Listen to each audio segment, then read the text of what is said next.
The laughter started small. Just Margaret at first, her gloved hand covering her mouth like she could take it back. But laughter is contagious in a crowd, especially when it's aimed at someone who doesn't belong. Within seconds, the platform erupted. Men in work coats nudged each other. Women whispered behind their hands. Children pointed. Caleb stood there, his worn leather bag hanging from one massive hand, and felt the world tilt. "I'm sorry," Margaret said, though her voice carried no weight of apology. I didn't expect." She gestured vaguely at all of him, like he was a mistake in human form. "The letters, they didn't mention that I'm tall." Caleb's voice came out rougher than he intended. "That you're enormous." She took a step back, and the distance between them felt like a canyon. "I can't. What would people think? What would they say?"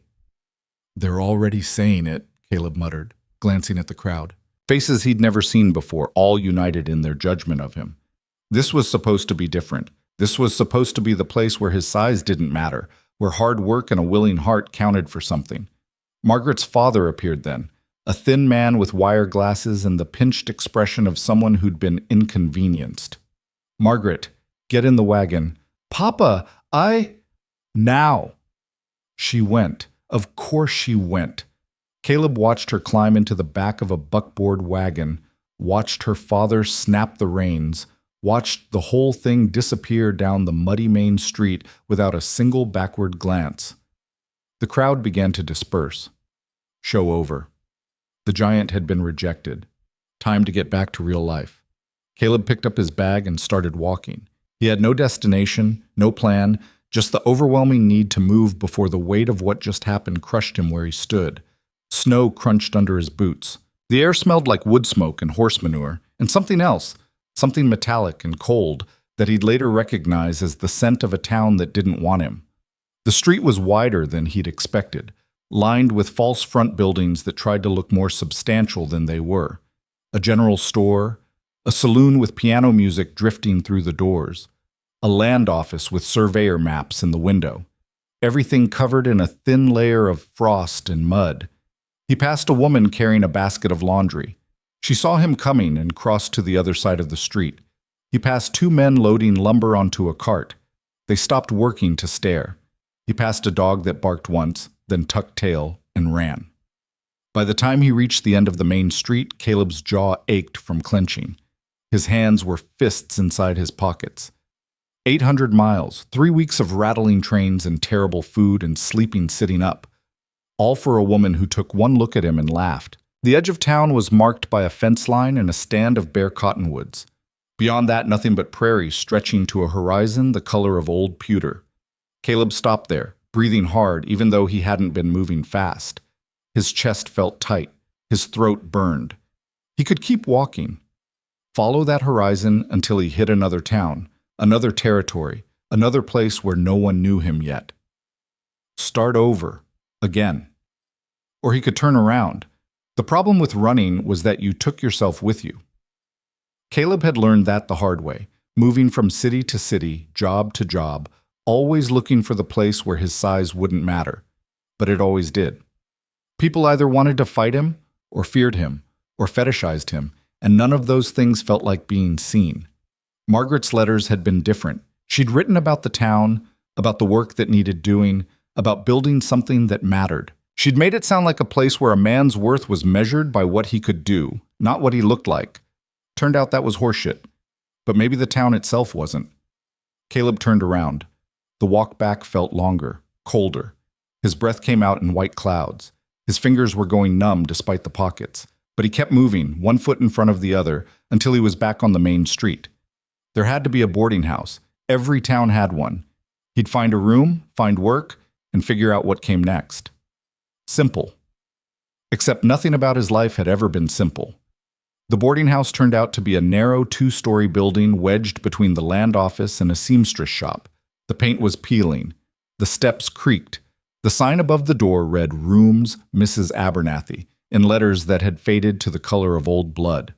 Caleb knocked. A woman answered, small and round with gray hair pinned back severe enough to pull her eyebrows up. She looked him up and down with the kind of expression usually reserved for livestock. You're the one Margaret Holloway brought in. Not a question. Caleb Vance, ma'am. I need a room. I'll bet you do. She stepped aside, but her face said she was already regretting it. $2 a week, meals extra. No drinking, no women, no noise after 9. Yes, ma'am. The room was on the second floor, barely bigger than a closet. One narrow bed, one chair, one window that looked out onto an alley full of frozen mud and garbage. The ceiling was low enough that Caleb had to duck to avoid the beams. He dropped his bag on the floor and sat on the bed. It groaned under his weight. He put his head in his hands. This was it. This was the new start. A room too small, in a town that didn't want him, paying for the privilege of being stared at. He'd spent his last $20 on the train ticket, had maybe 3 left. Not enough to get anywhere else. Not enough to matter. A knock on the door made him look up. Mrs. Abernathy stood in the hallway, holding a towel and a bar of soap. Forgot to give you these. Washroom's at the end of the hall.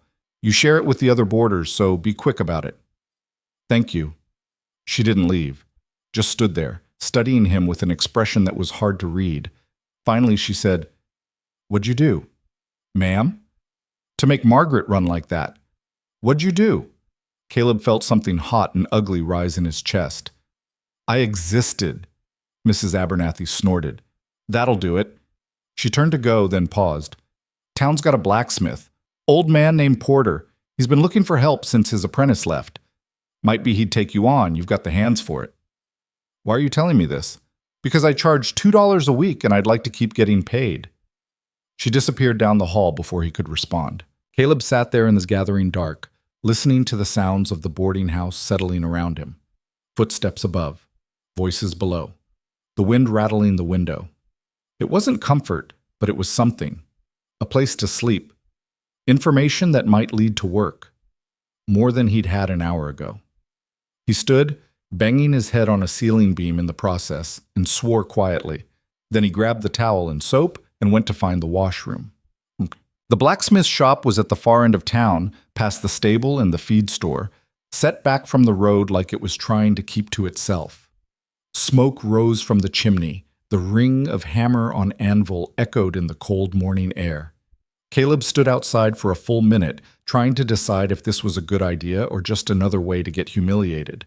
But he'd spent his last $3 on breakfast and another week's rent, which meant he needed work now, not later.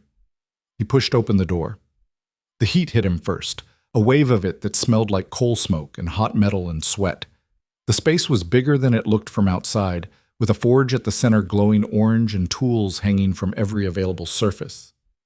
A man stood at the anvil, old and wiry, bringing a hammer down with surprising force for someone who looked like a strong wind might carry him off. He didn't look up. Door. Caleb closed it. You here to watch or work? Work, if you'll have me. That got the old man's attention. He set down the hammer and turned, taking in Caleb's size with a single sweep of his eyes. Porter, you the giant everyone's talking about? I'm Caleb Vance. Same thing. Porter wiped his hands on a leather apron that had seen better decades. You know anything about smithing? Some. Worked in a forge back in Ohio for a year. Why'd you leave? Owner's son came back from the war. Needed his job. Porter grunted. Let me see your hands. Caleb held them out, scarred, calloused, the knuckles of his right hand slightly crooked from an old break that never set right. Porter grabbed one, turned it over, studying the palm like he was reading a map. You've worked. That's something. Most men your age got soft hands and big ideas. He let go. I'll give you a trial, 1 week. You do what I say, don't break my tools, and show up on time. We'll talk about permanent. Pays 50 cents a day. It wasn't much. It also wasn't nothing. Deal, Caleb said. Good. Start now. There's an apron on the hook. Forge needs more coal. The work was hard. Harder than Caleb remembered. Porter moved fast for an old man, barking orders in between hammer strikes, expecting Caleb to anticipate what came next. Tongs. Different hammer. Water bucket. More coal. Heat that one longer. No, not that long. You trying to ruin it? By noon, Caleb's shirt was soaked through. His arms ached. His hands were already developing new blisters on top of old calluses. Porter tossed him an apple and a piece of bread. Eat fast. We've got 3 more orders to finish before dark." They worked through the afternoon, the rhythm of it settling into something almost comfortable. Caleb found himself falling into the pattern: heat, strike, cool, repeat. His body remembered this, even if his mind had tried to forget. There was something honest about blacksmithing. Metal didn't care how tall you were or what you looked like. It just responded to heat and force and patience. "You're not bad," Porter said eventually, working a piece of iron into a hinge. "Rough, but teachable. I'll keep you." "Just like that?" "Just like that." "You got a problem with it?" "No, sir." "Good. Because I'm too old to be training idiots, and you're too big to be wasting time on anything that won't work out. We clear?" "Clear." Porter nodded and went back to work. And just like that, Caleb had a job. The town was called Ridgefield, though nobody seemed to agree on whether that was because of the ridge to the west or because the founder's name was Ridge and he'd been vain. Population somewhere around 300, growing every month as homesteaders filed claims and businessmen opened shops and dreamers showed up looking for whatever it was that dreamers looked for. Caleb learned this in pieces through overheard conversations and Porter's occasional commentary. He learned that the railroad had come through 2 years ago, that the land was good for cattle but hell on crops, that the nearest city was 50 miles south and might as well be 500 for all the connection people felt to it. He learned that Margaret Holloway's father owned the bank, which explained why everyone seemed to know about his rejection before he'd even picked up his bag. He learned that people had names for him. The Giant. Holloway's mistake. That big bastard. None of them said to his face, but he heard them anyway. Sound carried in a small town. The first week passed, then 2, then a month. Caleb showed up at the forge every morning before dawn and left after dark, his hands progressively more scarred, his body harder, his mind quieter. The work helped, gave him something to focus on besides the stares and whispers that followed him everywhere. Porter paid him at the end of each week, counting out the coins in his palm like they were precious. And they were. Caleb saved what he could, paid Mrs. Abernathy on time, bought the cheapest meals he could find. He didn't go to the saloon, didn't go to church, didn't go anywhere that wasn't the forge, the boarding house, or the general store when he needed supplies. He made himself small, which was impossible for a man his size, but he tried anyway. Then winter started to loosen its grip, and everything changed. It started with a busted wagon wheel. A farmer named Hutchins brought it in. The wheel split clean through the hub, beyond repair. He was apologetic, explaining how it happened, how he'd need a new one made, how he didn't have much money but could trade eggs and maybe a chicken. Porter looked at the wheel, then at Caleb. "You ever made a wheel?" "No, sir." "Good time to learn." He turned to Hutchins. "Come back in 3 days."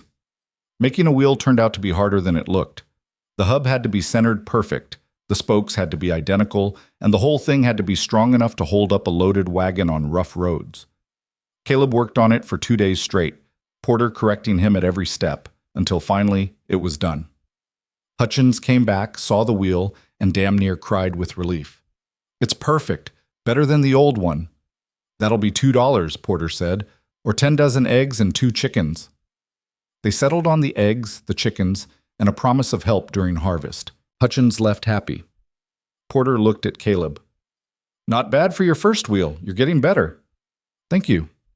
"Don't let it go to your head. You're still rough as hell on detail work." But there was something in the old man's voice that hadn't been there before. Not quite approval, but close. Acknowledgement, maybe. Recognition that Caleb was becoming more than just a hired hand. Word spread. That's what happened in small towns.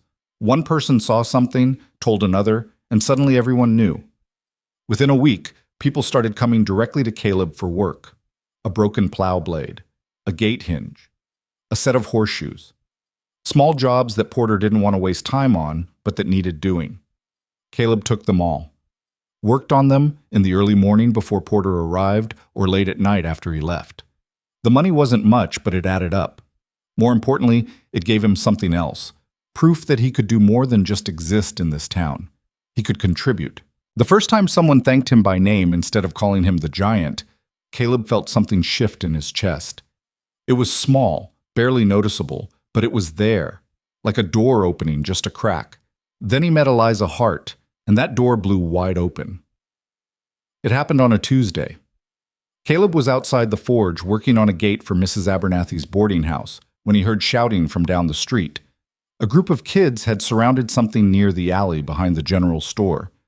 Their voices had that particular pitch that meant cruelty disguised as fun. Caleb set down his tools and walked over.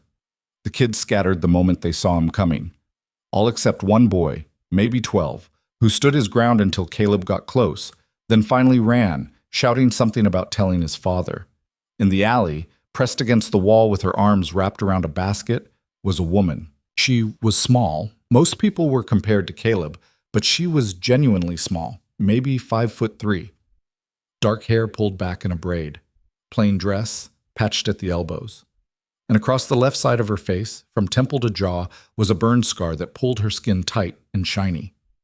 She looked up at him with eyes that held no fear, only exhaustion. "You all right?" Caleb asked. "Fine." Her voice was steady. "They were just kids. Kids can be cruel. So can adults." She straightened, adjusting the basket. "But thank you for the concern." She started to walk past him, and Caleb realized he was blocking the alley. He stepped aside quickly. "Sorry." "For what?" "Being in the way." She paused, studying him with an expression he couldn't quite read. "You're the one from the train platform, the one Margaret Holloway rejected." Caleb felt his jaw tighten. "That's me." "I'm Eliza Hart." She didn't offer her hand, which was fine. Most people didn't, not to him. "I work at the orphanage on the north end of town." "Didn't know there was an orphanage." "Most people don't. We're not exactly popular." She shifted the basket to her other hip. "Those kids, the ones who were just here, they're from town families, good families. But give them a chance to mock someone who's different, and they turn into monsters. The children at the orphanage, at least they've got an excuse for their cruelty. These ones don't." There was something in the way she said it, not bitter exactly, but tired, like she'd had this conversation 100 times and knew how it ended. "I should get back," she said.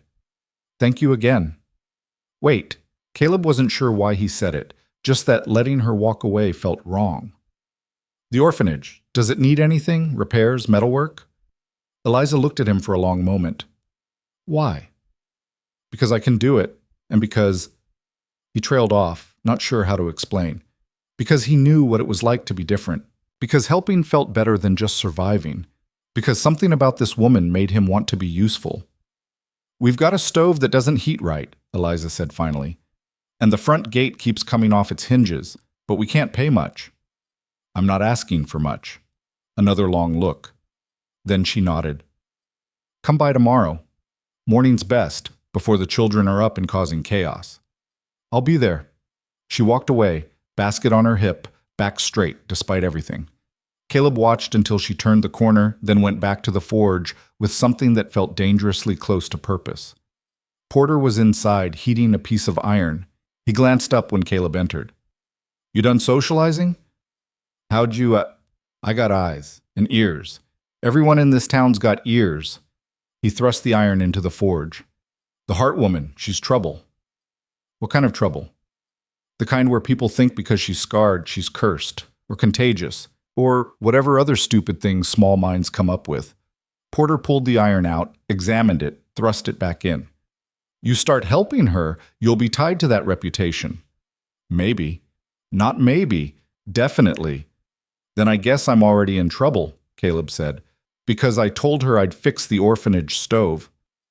Porter sighed, but there was something almost like approval in the sound. "You're stubborn. That's good. Stupid, but good. Fine. Go help the orphanage, but don't expect the town to thank you for it." "I don't expect anything from this town." Smart man. But the orphanage was a converted house on the north end of Ridgefield, where the street turned to dirt and the buildings got shabbier. 2 stories, white paint long gone gray, with a sagging porch and windows that didn't quite fit their frames. Behind it was a yard full of mud and weeds, and beyond that, nothing but prairie. Caleb arrived just after dawn, carrying his toolbox. The gate hung at an angle, one hinge completely separated from the post. He set down the tools and got to work. He was halfway through removing the broken hinge when the front door opened and Eliza emerged, wrapped in a shawl despite the warming weather. "You're early," she said. "Didn't want to disturb the kids. They'll be disturbed anyway once they see you. Fair warning." She came down the steps, careful on the rotted boards. "The gate can wait. The stove's more urgent." The inside of the orphanage was cleaner than Caleb expected, but still worn down in the way of buildings that housed too many people with too little money. The floors were swept but scarred. The walls were painted but peeling. Everything smelled like boiled cabbage and coal smoke. The stove was in the kitchen, a massive iron beast that took up half the room. Eliza opened the door to show him the problem. The fire brick lining was crumbling, causing the heat to escape through the sides instead of up the chimney. "Can you fix it?" she asked. "I can try. Need to get new fire brick. Probably have to refit the whole lining." "How much will that cost?" Caleb did the math in his head. Materials, time, the fact that Porter would likely charge him cost for the brick. $2, maybe $3. Eliza's face fell. "We don't have that much. Not right now." "I'll cover it. You can pay me back when you can." "I can't ask you to do that." "You didn't ask. I offered." Caleb stood, wiping his hands on his pants. "I'll order the brick today. Should have it by end of week. Then I'll come back and fix it proper." "Why?" The question was quiet but direct. "Why are you doing this?" "Because you need it done." "That's not a reason." "It's the only one I've got." Eliza studied him, her scarred face unreadable. Finally, she nodded. "All right, thank you." Caleb left before she could say anything else, before the weight of her gratitude could settle on him in a way that felt too heavy. He finished the gate on his way out, resetting the hinges and adding a support bracket that should hold for years. True to his word, he ordered the fire brick from Porter's supplier, paying for it with money he'd been saving for a new coat. The brick arrived 5 days later, and Caleb spent the next Sunday rebuilding the stove lining while Eliza worked in the kitchen around him. They didn't talk much. Eliza had a way of being present without demanding conversation, and Caleb appreciated that. But when she did speak, her words were careful and measured, like someone who'd learned that what you said mattered more than how much you said. "How'd you end up here?" she asked at one point, handing him a wet rag to clean his hands. "Long story." "I've got time." So Caleb told her. Not everything, not about the fights he'd gotten into as a kid when other boys decided his size made him a target, not about the jobs he'd lost because employers thought he'd scare customers, not about the desperate loneliness that had made Margaret's letters seem like a lifeline. But enough. Enough that she understood why he'd come and why he'd stayed. When he finished, Eliza was quiet for a moment. Then she said, "People see what they expect to see. You're big, so they expect you to be dangerous. I'm scarred, so they expect me to be broken. Doesn't matter what's actually true." "How'd you get it?" Caleb asked, then immediately regretted it. "Sorry, that's a house fire. I was 8. My parents didn't make it out." She said it matter-of-factly, like she was reciting someone else's history. "I grew up in an orphanage downstate. When I was old enough, I came here to run this one. Seemed like the right thing to do." "That's a hard life." "So's yours." She met his eyes. "But we're still here, aren't we?" "Yeah, we're still here." The stove took most of the day to fix, but by the time Caleb left, it was working better than it probably had in years. Heat rising straight up the chimney, no smoke leaking into the room, the fire brick solid and secure. Eliza walked him to the gate. "I'll pay you back." "I promise." "I know. Not because I don't trust you, because I don't want to owe anyone." "I get that." She hesitated, then said, "You should come to dinner, Thursday night. The children eat early, but there's always extra." It was the first invitation Caleb had received in Ridgefield that wasn't transactional. Not work, not charity, just dinner. He found himself nodding before he'd fully thought it through. "Thursday. I'll be here." He walked back to the boarding house as the sun set, feeling something strange and unfamiliar in his chest. It took him half the way there to realize what it was. Hope. Turned out hope was dangerous. 1. Thursday came, and with it, doubt. Caleb stood outside the orphanage at 6 in the evening, freshly washed, wearing his one decent shirt, feeling like a fool. What was he doing here? Eliza had probably only invited him out of politeness, or pity, or because she felt obligated after he'd fixed the stove. Before he could talk himself into leaving, the door opened and a small face peered out. A girl, maybe 6, with tangled blonde hair and suspicious eyes. "You're the giant," she said. "I'm Caleb. Miss Eliza says you're staying for dinner. If that's still all right." The girl studied him like she was trying to decide if he was dangerous. Then she opened the door wider. "Fine. But you have to sit on the floor. The chairs won't hold you." Dinner was chaos. 12 children ranging from 5 to 14, all talking at once, fighting over food, spilling things, laughing too loud. Eliza moved through it like a conductor leading an unruly orchestra, breaking up arguments, wiping faces, reminding someone to say please, and someone else to chew with their mouth closed. Caleb sat on the floor in the corner, as instructed, with a plate of stew and bread that was surprisingly good. The kids ignored him at first, then gradually drifted closer, curiosity overcoming caution. "How tall are you?" a boy asked. 6'7"? "Can you touch the ceiling?" "Without jumping." "Can you lift a horse?" "Never tried." "I bet you could." More questions followed, each one more absurd than the last, until Eliza finally intervened. "Let Mr. Vance eat in peace." The kids scattered, but the damage was done. Caleb was smiling. Actually smiling, something he couldn't remember doing since he'd arrived in Ridgefield. After dinner, Eliza walked him outside while the older kids cleaned up. "Sorry about the interrogation," she said. "Don't be. It was nice." "They don't get many visitors, and the ones they do get usually look at them like they're broken." She leaned against the porch railing. "You didn't do that." "Why would I?" "Because most people do. They see orphans and they see tragedy or charity cases or problems to be solved. They don't see children." Caleb thought about that. About being seen as a giant instead of a man. About the way people crossed the street to avoid him, the way they whispered and pointed. About Margaret Holloway's face when she realized what she'd invited into her life. "Yeah," he said quietly. "I know what that's like." They stood there in the cooling evening, neither speaking, both understanding what didn't need to be said. Finally, Eliza straightened. "You should come back," she said. "Not for dinner, necessarily, but the gate's going to need regular maintenance, and there's always something breaking. If you wanted regular work, I could probably find it." "I'd like that." "Good." She smiled, small and genuine. "Good." Caleb walked home that night feeling lighter than he had in months. The town still stared. The whispers still followed. But for the first time since stepping off that train, he had something more than just survival. He had a reason to stay. Spring came hard to Ridgefield, all mud and rain, and the kind of wind that cut through your coat no matter how thick it was. The prairie turned from brown to green almost overnight, and with it came more homesteaders, more wagons, more people looking to carve out something that resembled a future. Caleb's routine settled into something predictable. Up before dawn, work the forge with Porter until the old man's hands started shaking from exhaustion, then walk to the orphanage to fix whatever had broken that week. A loose board here, a cracked window there, a door that wouldn't latch, small things that added up. He started keeping tools at the orphanage. Just a few at first, a hammer, some nails, a handsaw. Then more. It was easier than carrying everything back and forth, he told himself. Had nothing to do with the way Eliza smiled when she saw him coming up the path, or how the kids had stopped calling him the giant and started calling him Mr. Caleb.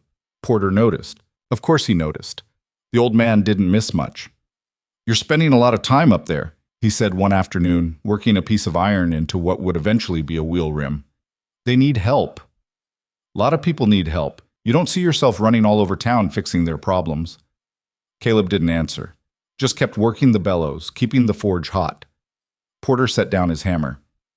"I'm not saying don't do it. I'm saying be careful. Town's already got opinions about you. Start being seen with the Hart woman regular-like. Those opinions are going to get louder. Let them talk."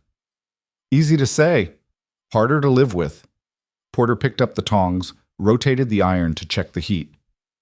"I knew her parents, good people, died bad. She was just a kid. Came out of that fire looking like something from a nightmare. Most folks can't see past it. They look at her and all they see is what's wrong. That's their problem. It becomes your problem when they decide you're part of it. The old man pulled the iron from the forge and went back to hammering. I'm just saying, watch yourself. This town, it likes things simple. You and her, that's complicated. Caleb thought about that conversation all day, through every hammer strike, every turn at the wheel. Porter wasn't wrong. The stairs had gotten worse lately. Not just curious anymore, but something else. Calculating. Like people were trying to figure out what he was doing, why he was doing it, what it meant. Margaret Holloway had stopped by the forge last week. First time since the train platform. She'd stood in the doorway like she was afraid to come in, wringing her gloved hands. I wanted to apologize, she'd said. Caleb had kept working, shaping a hinge that didn't need much shaping. Bit late for that. I know, I wanted you to know it wasn't personal. Felt pretty personal. My father, he has expectations. About who I should marry, what kind of man fits in a drawing room? Caleb had looked up then, holding her gaze until she looked away. I get it. You wanted someone respectable, someone small enough to not embarrass you at parties. That's not fair. No, what's not fair is writing letters to a man for 6 months, making him believe he's got a future, then laughing at him in front of half the town because he doesn't look like you expected. He'd gone back to work. We're done here, Miss Holloway. She'd left. He'd felt something like satisfaction, followed immediately by something like shame. But he was done apologizing for existing, done making himself smaller to fit other people's comfort. The problem was, Ridgefield didn't seem done with him. It started small. Someone left a note under his door at the boarding house, crude letters that said things he didn't want to think about. He threw it away. Then his tools went missing from the forge, turned up 2 days later in the mud behind the saloon. Porter said it was probably kids. Caleb didn't believe him, but let it go. Then someone broke a window at the orphanage, shattered it in the middle of the night, left glass all over the floor where the younger kids played. Eliza found it in the morning, standing there with a broom and an expression that made Caleb's chest hurt. Third time this month, she said when he arrived to help clean up. First time they've broken something that matters. You report it to the sheriff? And tell him what? That someone doesn't like the orphanage? He knows. Everyone knows. They just don't care. She swept glass into a pile with more force than necessary. We're an inconvenience, a reminder that bad things happen and not everyone gets saved from them. Caleb started to argue, then realized she was right. He'd seen the way people looked at the orphanage when they passed it. Quick glances, then away, like acknowledging it might invite some of its misfortune into their own lives. He spent the morning boarding up the window temporarily, then headed to the general store for replacement glass. The owner, a thick-necked man named Doherty, greeted him with the kind of smile that didn't reach his eyes. Help you?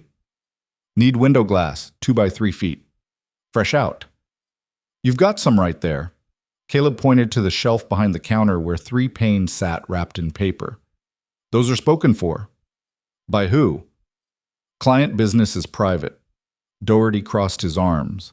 You want glass, you'll have to order it special. Take 2, maybe 3 weeks. Caleb felt heat rising in his chest, the kind that made his hands want to curl into fists. He forced them to stay open. How much to buy one of those panes right now?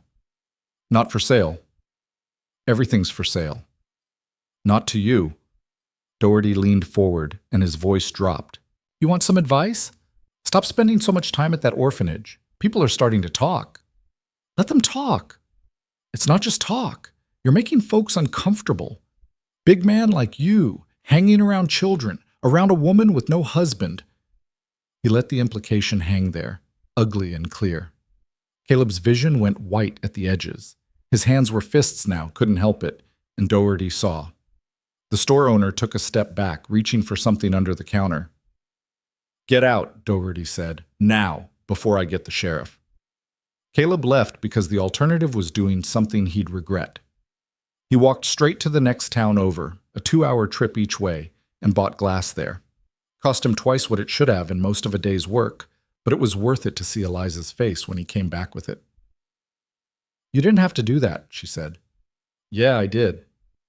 Caleb, I'm not letting them win. He set the glass down carefully. I'm not letting them make you feel like you don't deserve basic decency. Something shifted in her expression then. Not quite a smile, but close. You're stubborn. So are you. I have to be. You don't. Maybe I want to be. They installed the window together while the kids watched from the doorway, asking questions, offering help that made things harder.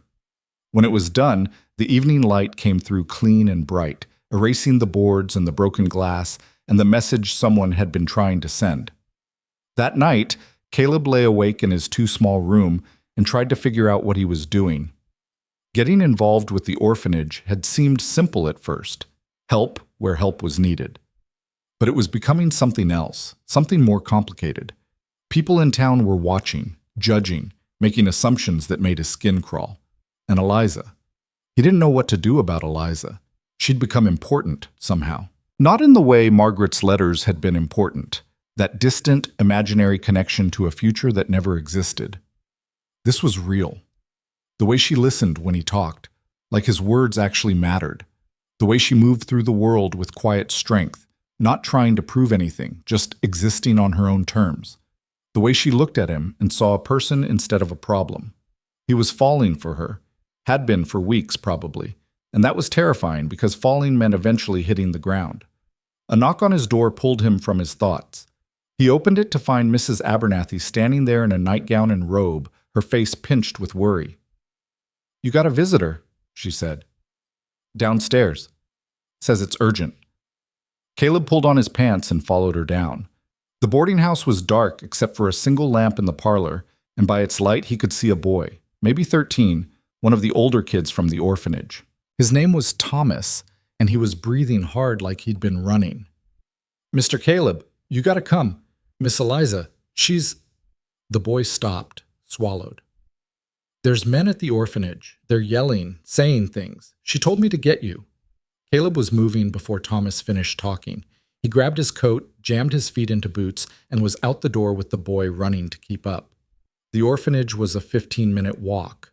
Caleb made it in 7. 3 men stood on the porch. He recognized 2 of them, Doherty from the general store and a railroad worker named Sykes. The third was younger, maybe 20, with the kind of face that suggested he'd never been told no in his life. Eliza stood in the doorway with her arms crossed, blocking their entry. Even from a distance, Caleb could see she was shaking. "Don't have the authority," she was saying. "You can't just come here in the middle of the night and make demands." "We're taxpayers," Sykes said. "That gives us plenty of authority. This orphanage is a blight on the town, and we're tired of it." "Then don't look at it." "Doesn't work that way." Doherty stepped closer, and Eliza didn't back down, even though he had a foot and 100 pounds on her. "You're harboring criminals. That Henderson boy, he stole from my store. I got witnesses. He took an apple because he was hungry. Theft is theft. He's 10 years old enough to know right from wrong." Caleb reached the porch steps and all 3 men turned. The young one's eyes went wide. Sykes put his hand on his hip where Caleb could see the outline of a knife. "This doesn't concern you, Vance," Doherty said. "Seems like it does." Caleb climbed the steps slowly, deliberately, using every inch of his size. "You're on private property, harassing a woman in the middle of the night. I'd say that concerns everyone. We're having a discussion. Discussion's over." Caleb positioned himself between them and Eliza. "Time to leave." "Or what?" The young one stepped forward, all bravado and stupidity. "You gonna throw us off? That'd be assault. Sheriff would love that." Sheriff would love hearing how 3 grown men tried to force their way into an orphanage at midnight even more. Caleb kept his voice level, but something in it made the young one stop moving.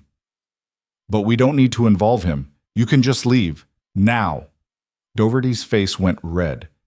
"You're making a mistake, Vance. Siding with her. With this place, people are going to remember that." "Good. Let them remember." For a moment, Caleb thought they might try something. Sykes' hand was still on his knife. The young one looked like he wanted to prove something, but Doherty finally shook his head and turned away. "Come on, we're done here." He pointed at Eliza. "This isn't over." They left, footsteps heavy on the porch steps, voices carrying in the quiet night. Caleb waited until they were out of sight before turning to Eliza. "You all right?" She nodded, but her hands were still shaking. They've been at it for an hour. Started with the Henderson boy, then moved on to everything else. How the orphanage is bringing down property values. How we're teaching the children to be thieves and beggars. How I'm not fit to run anything. She looked up at him. They wanted me to sign something, a document saying I'd close the orphanage within 30 days. You didn't sign it. Of course I didn't sign it. This is my home. These children's home. Where exactly do they think we'd go? She wrapped her arms around herself. But they'll be back. With more people, more pressure. The town council, probably. They'll make it official. Let them try. Caleb, you don't understand. These aren't just angry neighbors. Doherty's on the council. Sykes has connections with the railroad. They can make things happen, legal things, that I can't fight. So we fight together. She looked at him like he'd said something in a foreign language. Why? Why are you doing this? Because it's right. That's not enough. Not for what this is going to cost you. She stepped closer, and in the lamplight from inside, her scar seemed deeper, more pronounced. They already don't like you. This, helping me, it's only going to make it worse. You'll lose work, lose standing, maybe lose your job entirely. Is that really worth it for an orphanage full of broken kids and a woman nobody wants? Yes. The word came out harder than he meant it to, but he didn't take it back. Couldn't take it back. Because somewhere in the last few months, this place had become more than just somewhere to work. These kids had become more than just faces. And Eliza had become the reason he got up in the morning. She must have seen something in his face because her expression changed, softened. You're either very brave or very stupid. Probably stupid. Probably. But she smiled when she said it, and the tension broke. Thank you. For coming. For staying. Nowhere else I'd rather be. They stood there on the porch, the night wind picking up, carrying with it the smell of rain and grass and distance. Inside, Caleb could hear the kids stirring, voices asking if everything was okay. Thomas appeared in the doorway. Miss Eliza, should I get the sheriff now? No, Thomas. Go back to bed. Tell the others everything's fine. The boy looked skeptical, but obeyed. When he was gone, Eliza turned back to Caleb. You should go too. Get some rest. We'll figure out what to do in the morning. Caleb didn't want to leave. Every instinct told him to stay, to keep watch, to make sure those men didn't come back. But she was right. Standing here all night wouldn't help anyone. I'll be back first thing, he said. I know. He walked home through the dark streets, hands in his pockets, mind racing. The town had made its position clear. They wanted the orphanage gone, and by extension, they wanted Eliza gone. And now, because he'd chosen to stand with her, they wanted him gone too. Fine. Let them try. The next morning, Caleb went to Porter's forge like always, but his mind was elsewhere. The old man noticed immediately. You look like hell, Porter said. Didn't sleep much. Heard there was trouble at the orphanage last night. Doherty and his friends making noise. Word travels fast. Always does. Porter set down his hammer and studied Caleb with those sharp old eyes. What are you going to do? Keep helping. What else is there? You could walk away, find work somewhere else. There's other towns, other forges. You don't owe Ridgefield anything. No, but I owe myself something. Caleb picked up a piece of iron, tested its weight. I spent my whole life running from places that didn't want me. I'm done running. Porter was quiet for a long moment, then he nodded. All right, then we better get to work. Because if you're staying, you're going to need money. And if you're fighting the town council, you're going to need friends. I don't have friends. You've got me, and that's a start. The old man handed him a set of tongs. Now stop moping and help me with this bracket. We've got orders to fill. They worked through the morning, the familiar rhythm of metal and heat and hammer strikes. Around noon, a man Caleb didn't recognize came into the forge. Older, well-dressed, with the kind of bearing that suggested authority. Porter, the man said, need to speak with you, private. Porter wiped his hands on his apron. Caleb, take lunch. Come back in an hour. Caleb knew a dismissal when he heard one. He left, grabbing bread and cheese from the boarding house, then walked toward the orphanage without really deciding to. He found Eliza in the yard, hanging laundry while the younger kids played in the mud nearby. You're early, she said. Had an unexpected break. He helped her lift a wet sheet, holding one end while she pinned the other. Any more visitors? Not yet, but the day's young. She moved to the next sheet. I talked to Reverend Mills this morning, asked if he'd speak to the council on our behalf. What'd he say? That he'd pray for us. Her voice was flat, which is minister speak for I don't want to get involved. So we're on our own. We were always on our own. She finished with the sheet and turned to face him. Caleb, I need you to understand something. This fight, it's not going to be clean. They're going to come at us from every angle, legal, social, financial. They're going to make our lives miserable until we give up. And they won't stop just because you're here helping. I know. Do you? Because you've been in this town, 4 months? These people, I've known them for years. I know how they work. They'll smile to your face and stab you in the back. They'll make promises they have no intention of keeping. They'll turn everyone against you until you're as isolated as I am. Then we'll be isolated together. She looked at him like she was trying to memorize his face. You really mean that? Every word. You're insane. Yeah, well, takes one to know one. That got a laugh out of her, short and surprised. It was the first time he'd heard her really laugh, and the sound of it made something warm bloom in his chest. The moment broke when one of the kids started crying. A girl had fallen in the mud, scraping her knee. Eliza went to her immediately, cleaning the wound, speaking in low, soothing tones that gradually calmed the tears. Caleb watched her work, the easy competence, the genuine care. This was who she was when no one was judging her, when she could just be herself. He wanted to protect that. More than anything, he wanted to make sure she could keep being that person without the weight of the town's hatred crushing her down.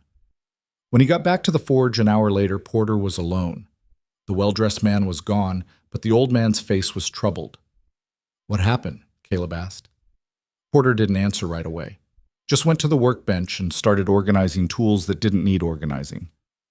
Finally, he said, that was Councilman Pritchard, came to deliver a message.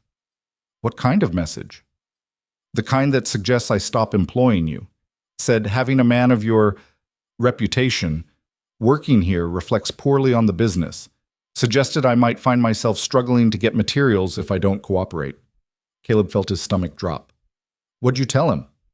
I told him to go to hell. Porter set down a hammer with more force than necessary. Then I told him that you're the best apprentice I've had in 20 years, and I don't give a damn what the council thinks about it. Porter, don't. Don't you dare apologize or offer to quit. I'm too old and too tired for that kind of nobility. He turned to face Caleb. But I want you to know what you're up against. This isn't just about the orphanage anymore. They're coming for you specifically. They want you gone, and they're willing to pressure everyone around you to make it happen. Why? I haven't done anything to them. You exist, that's enough. Porter pulled off his apron. You're too big, too different, and now you're helping someone they've decided doesn't deserve help. That makes you dangerous. Not because of what you might do, but because of what you represent. Which is what? The possibility that they're wrong about her, about the orphanage, about how people should be treated. The old man sat down heavily on a stool. Most folks, they need to believe the world works a certain way, that good people prosper and bad people suffer, that if someone's struggling, it's because they deserve it. You and Eliza, you complicate that. You show that sometimes good people get dealt bad hands, and that changes the whole game. Caleb absorbed that, turning it over in his mind. So what do I do? Same thing you've been doing. Work hard, help where you can. Don't let them make you into the monster they want to see. Porter stood up, joints creaking. And maybe start thinking about the long game, because this is going to get worse before it gets better. The old man was right. Over the next 2 weeks, the pressure built slowly but steadily. Small things at first. Orders that had been promised to the forge suddenly canceled. Suppliers raising their prices. People crossing the street to avoid talking to Caleb. Then bigger things. Someone painted words on the orphanage fence in the middle of the night. Crude, hateful words that made Caleb's blood boil. He spent a morning scrubbing them off while Eliza kept the kids inside. The town council announced a special meeting to discuss concerns about unlicensed care facilities. Everyone knew what that meant. And through it all, Caleb kept showing up. To the forge every morning. to the orphanage every evening. He fixed things that broke, built things that were needed, and refused to disappear no matter how much easier that would make everyone's life. Eliza fought her own battles, wrote letters to territorial officials, organized records to prove the orphanage was legitimate, found families willing to testify about the good work being done. But for every small victory, there was a setback. Witnesses who suddenly became unavailable, officials who couldn't be bothered to respond, a legal system that seemed designed to protect property rights over people. They fell into a rhythm, the two of them. Working side by side, not talking much because words couldn't fix what they were facing, but finding comfort in the simple fact of each other's presence. Sometimes their hands would brush as they passed tools. Sometimes their shoulders would touch as they bent over paperwork. Small moments that felt huge because they were all either of them had. One evening, after the kids were asleep and the dishes were done, they sat on the orphanage porch watching the sun set behind the ridge that gave the town its name. "I'm tired," Eliza said quietly. "I know. Not just physically. I'm tired of fighting, tired of explaining why these children deserve to exist in peace, tired of defending myself to people who've already decided I'm worthless." She pulled her shawl tighter around her shoulders. "Sometimes I think it would be easier to just leave. Take the kids somewhere else, start over where nobody knows us." Would it be easier? Probably not, but at least it would be different. She turned to look at him. "Does that make me a coward?" "Makes you human." "I don't feel human anymore. I feel like a problem that won't go away." Caleb reached out, slowly, giving her time to pull back if she wanted. When she didn't, he took her hand in his. Her fingers were small and rough with work, her palm calloused. They fit perfectly in his. "You're not a problem," he said. "You're a person. So am I.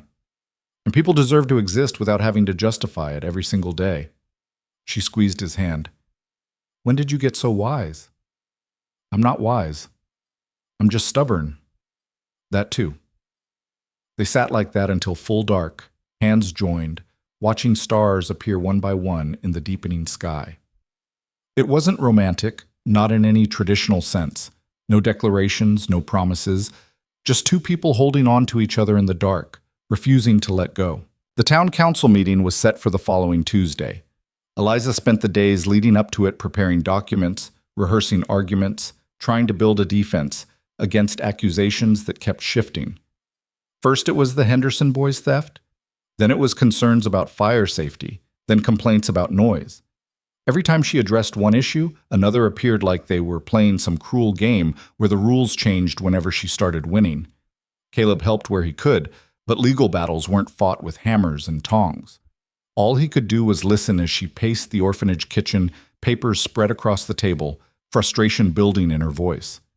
"They're not even trying to hide it anymore," she said on Monday night.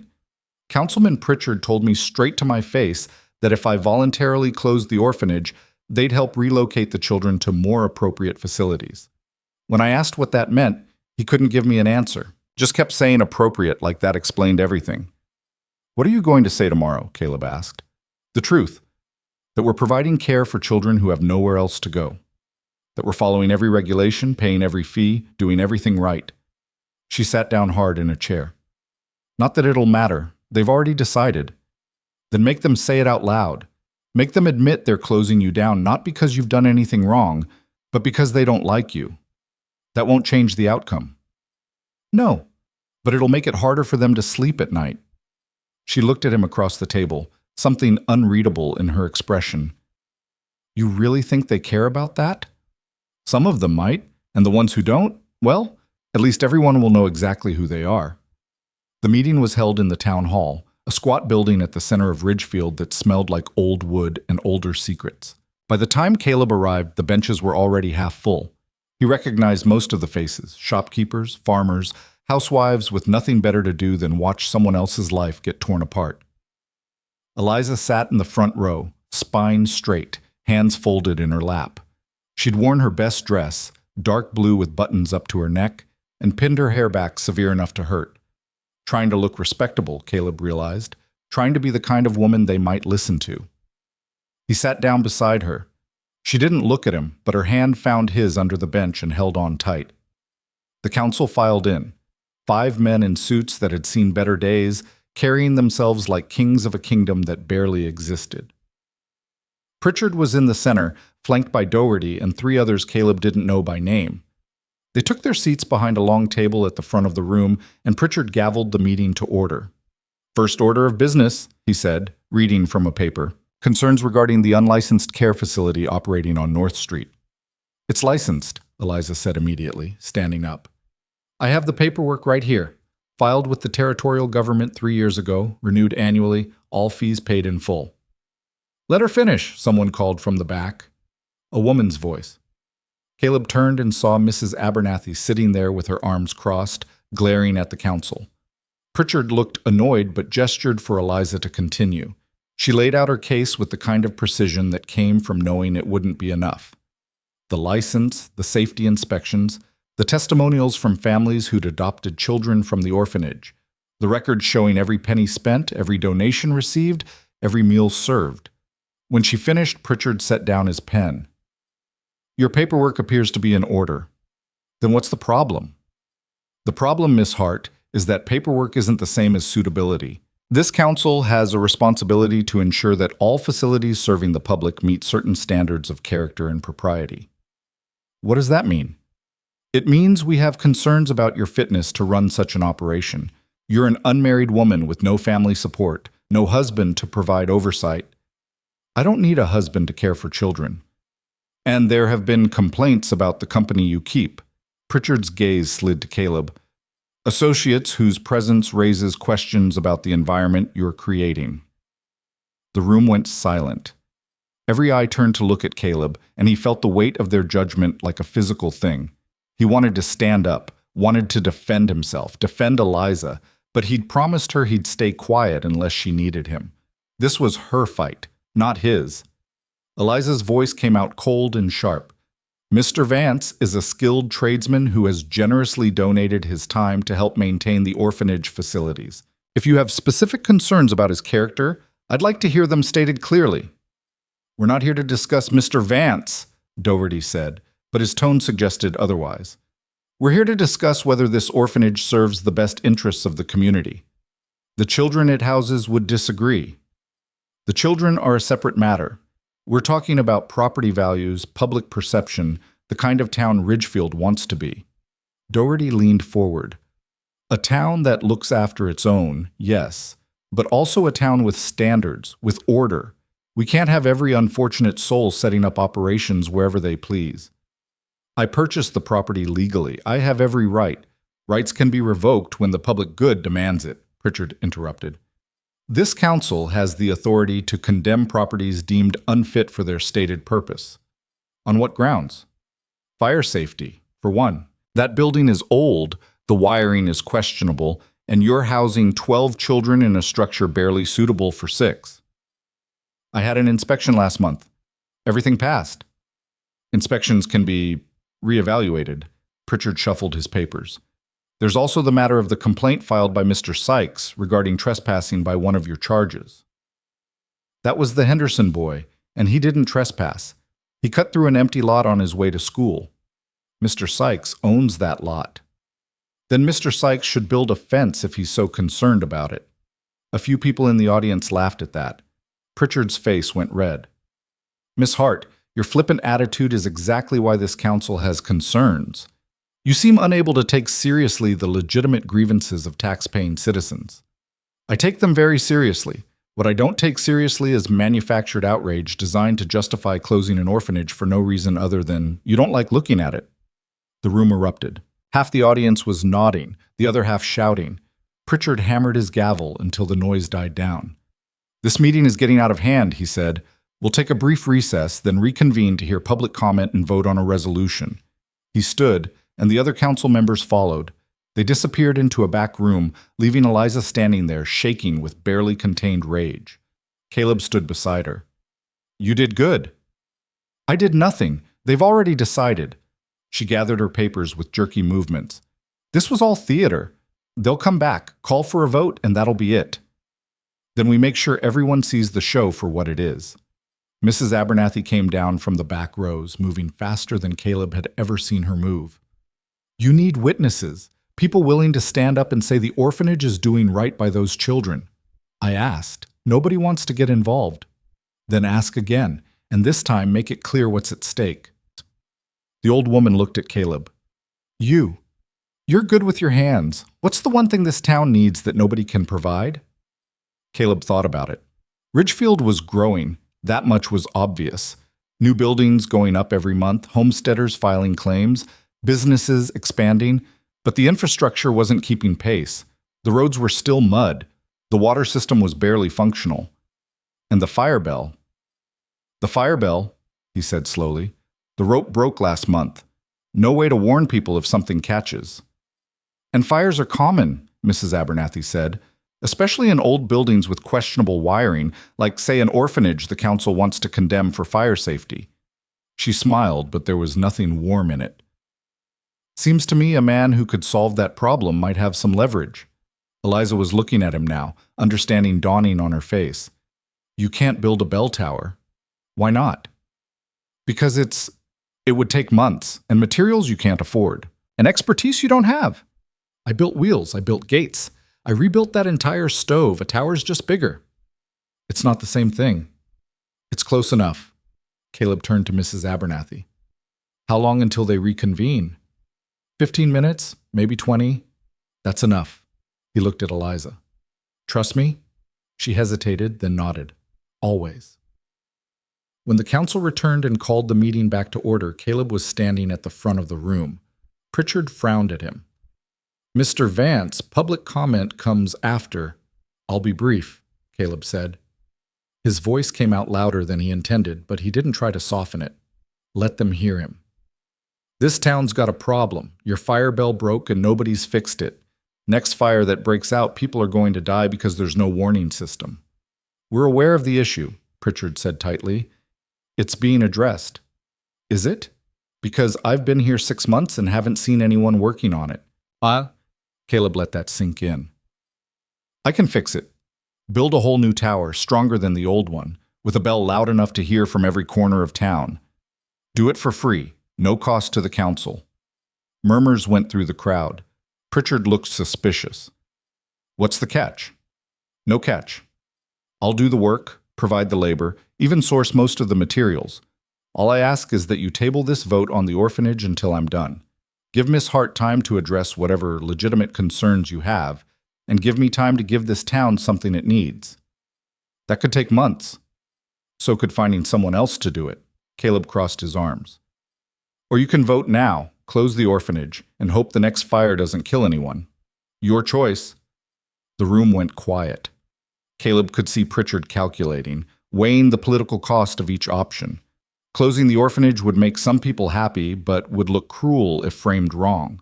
Accepting Caleb's offer would delay the decision, but would also give the town something tangible. A bell tower. Protection. Something voters could point to when asked what their elected officials had accomplished. Finally, Pritchard spoke. How long would this take? 3 months? Maybe 4. That's a long time. It's a tall tower. Caleb kept his expression neutral. You want it done fast or done right? Another long pause. Then Pritchard looked at the other council members. They had a whispered conversation that Caleb couldn't hear. When they broke apart, Pritchard's face was unreadable. The council will take your proposal under consideration, he said. We'll vote on whether to accept these terms at our next meeting, 2 weeks from today. Until then, all actions regarding the property on North Street are suspended. This meeting is adjourned. He gavelled it closed before anyone could object. The room erupted into conversation, people arguing about what just happened, what it meant, whether Caleb was serious or insane. Caleb ignored all of it and turned to Eliza. I'm sorry, he said. I know I should have asked first, but she threw her arms around him. It was so unexpected that Caleb almost stumbled, catching himself just in time. She pressed her face against his chest, and he could feel her shaking, not crying, but something close. Thank you, she whispered. I don't know how you're going to do it, but thank you. He wrapped his arms around her, careful of his strength, and held on. Around them, the crowd was dispersing, talking, staring, let them stare. For the first time since he'd arrived in Ridgefield, Caleb didn't care what they thought. Over the next 2 weeks, Caleb realized exactly how insane his promise had been. Building a bell tower wasn't like building a wheel or fixing a stove. It required planning, engineering, materials he'd never worked with, skills he'd have to learn on the fly. He spent every spare moment sketching designs, calculating loads, trying to figure out how to make this work. Porter was less than enthusiastic when Caleb told him. "You've lost your mind," the old man said flatly. "Building a tower? By yourself? In 3 months? 4, maybe. Doesn't matter if it's 40, you don't have the expertise. Then I'll learn. It's not that simple. Foundations, structural support, metalwork on a scale you've never attempted. One mistake and the whole thing could collapse. Kill someone. Maybe kill you. It won't collapse. You don't know that." Porter set down the hammer he'd been holding. "Listen to me. I respect what you're trying to do. I respect the hell out of it, but this isn't the way. Let the council vote. Let the chips fall where they may, and if the orphanage closes, you and Miss Hart can appeal through the courts." "That could take years." "She doesn't have years." "So you're going to bet everything on a project that'll probably fail?" "It won't fail." Caleb met the old man's eyes. "I won't let it." Porter stared at him for a long moment, then shook his head. "You're the stubbornest damn fool I've ever met," which is saying something. He sighed. "Fine, I'll help, but only because I don't want your death on my conscience." "I appreciate that." "Don't. I'm still calling you a fool." They started with the foundation. Caleb dug the holes himself, working after hours in the empty lot next to the town hall where the old bell tower had stood. 4 deep pits, each one back-breaking work, hitting rocks 6 feet down that had to be broken with a pickaxe and hauled out bucket by bucket. People watched. Of course they watched. Some with curiosity, some with skepticism, some with outright hostility. Caleb ignored them all and kept digging. The council met again and voted, narrowly, to accept Caleb's terms. Pritchard made a speech about civic duty and community partnership that made Caleb want to punch something, but in the end it didn't matter. The vote was 3-2 in favor. The orphanage had a reprieve, and Caleb had a deadline. He ordered lumber from Porter's supplier, paying with money he didn't have and a promise to work it off later. The timber arrived in stages: rough-cut pine for the frame, oak for the load-bearing posts, cedar for the exterior. Each piece had to be measured, cut, fitted, and secured. It was slow work made slower by the fact that Caleb was doing most of it alone. Porter helped when he could, usually in the early mornings before the forge opened. He taught Caleb how to read the wood grain, how to compensate for warping, how to join pieces in ways that would hold under stress. It was knowledge bought with 50 years of experience, shared grudgingly but generously. Others helped too, though rarely openly.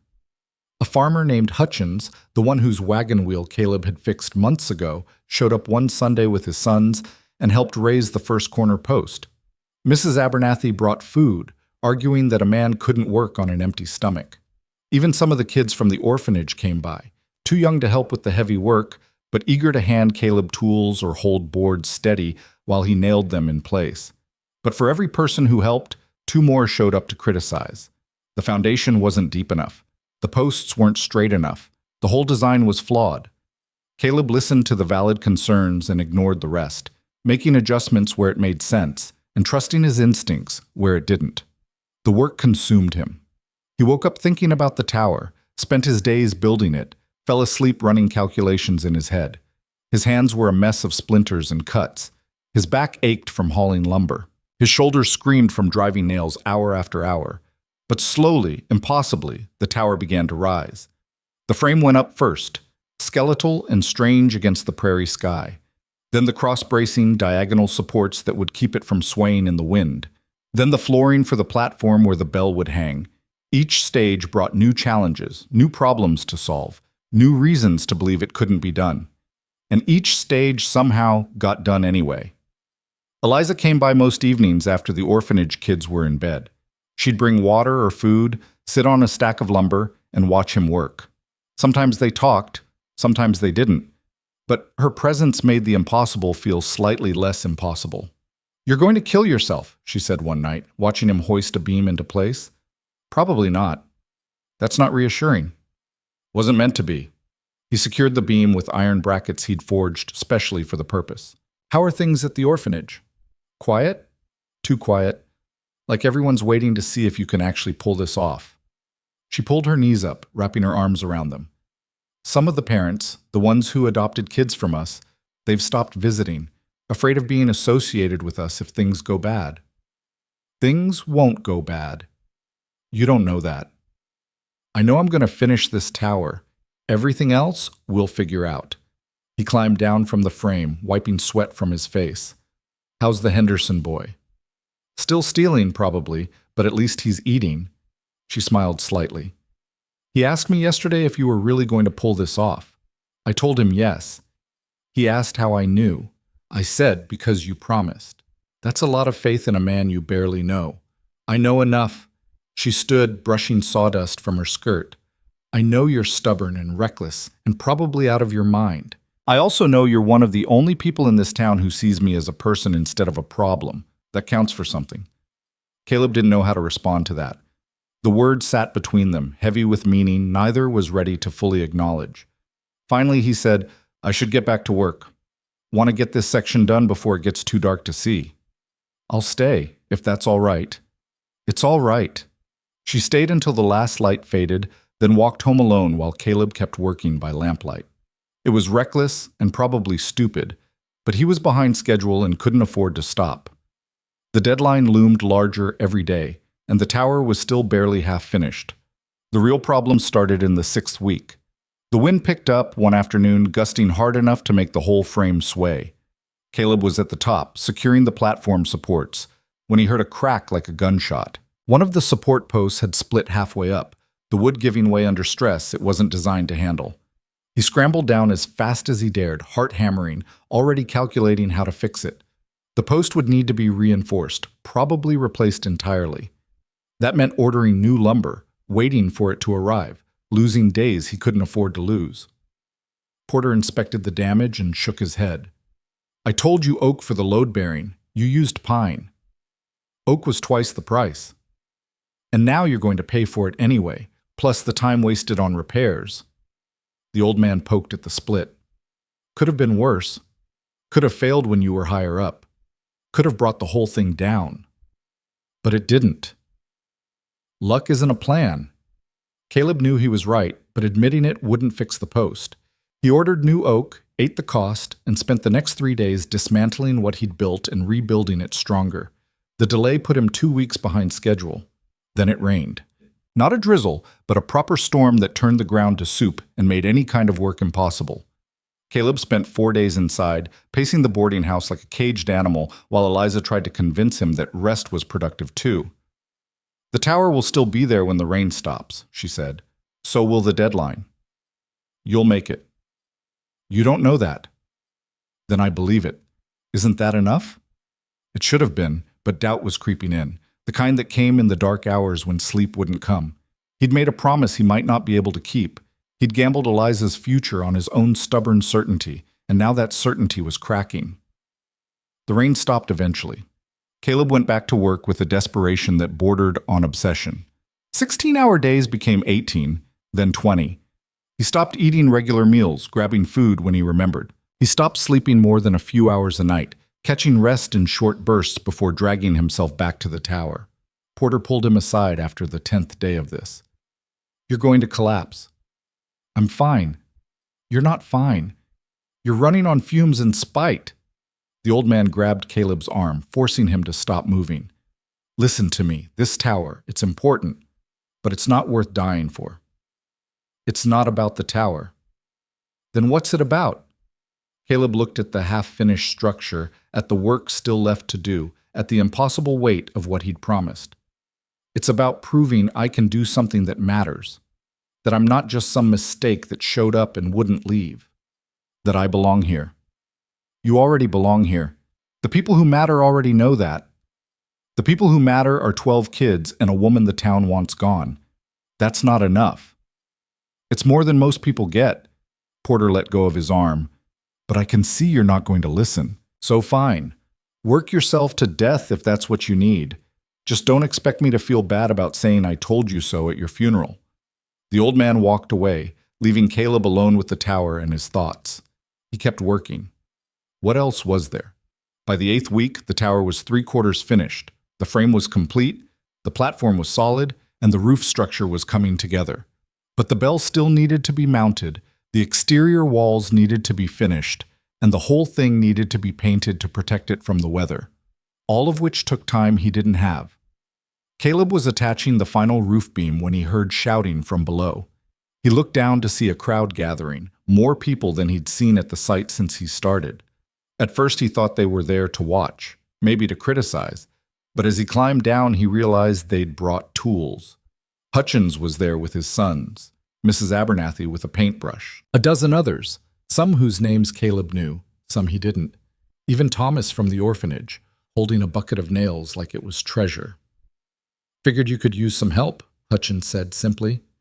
Caleb didn't trust his voice to answer, just nodded and pointed people to where they were needed.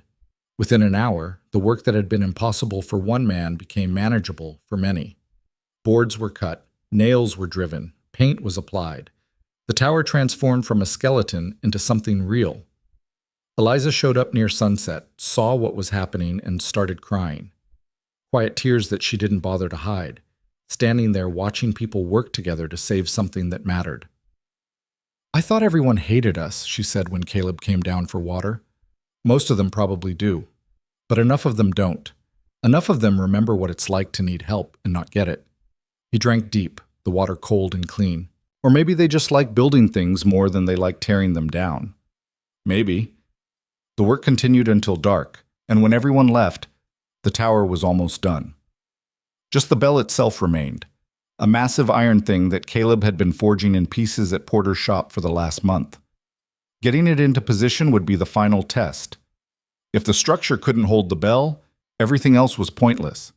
They raised it on a Sunday morning, the entire town turning out to watch. Not to help this time, just to witness. Caleb had rigged a pulley system to lift the bell, but even with mechanical advantage, it took 8 men pulling in coordination to get it airborne. Inch by inch, the bell rose, spinning slowly, catching the sun. When it reached the platform, Caleb guided it into place, securing it to the mounting bracket he'd built specially for this purpose. His hands were shaking, his whole body was shaking. This was it. The moment everything either worked or failed spectacularly. He pulled the rope. The bell rang out, deep and clear, rolling across the prairie like a wave. Once, twice, 3 times. The sound was bigger than Caleb had imagined, bigger than anything he'd ever made, and for just a moment he let himself feel what that meant. He'd done it. Built something impossible. Given the town what it needed, bought Eliza the time she needed, proved to himself and everyone else that he was more than what they'd decided he was. The crowd below erupted in applause. Not everyone. He could see Doherty standing off to the side with his arms crossed, could see Pritchard's forced smile. But enough people. Enough that it mattered. Caleb climbed down to find Eliza waiting. She didn't say anything, just took his hand and held it while people congratulated him, questioned him, asked how he'd learned to do such work. He answered as best he could, but his mind was elsewhere, already thinking about what came next. The tower was done. The deadline was met. But the fight wasn't over. The orphanage still wasn't safe. Eliza still wasn't safe. And sooner or later, the town would find a new excuse to come after what they'd built together. But that was tomorrow's problem. Today, for just this moment, Caleb let himself stand in the sun and feel like he'd finally become something more than the giant who nobody wanted. The shift came slowly at first, so subtle Caleb almost didn't notice. A farmer nodded to him on the street instead of crossing to avoid him. A woman at the general store said, "Good morning." Small things, meaningless on their own, but together they meant something had changed. The tower had done that. Given him legitimacy he'd never had before, turned him from an outsider into someone who'd contributed something permanent.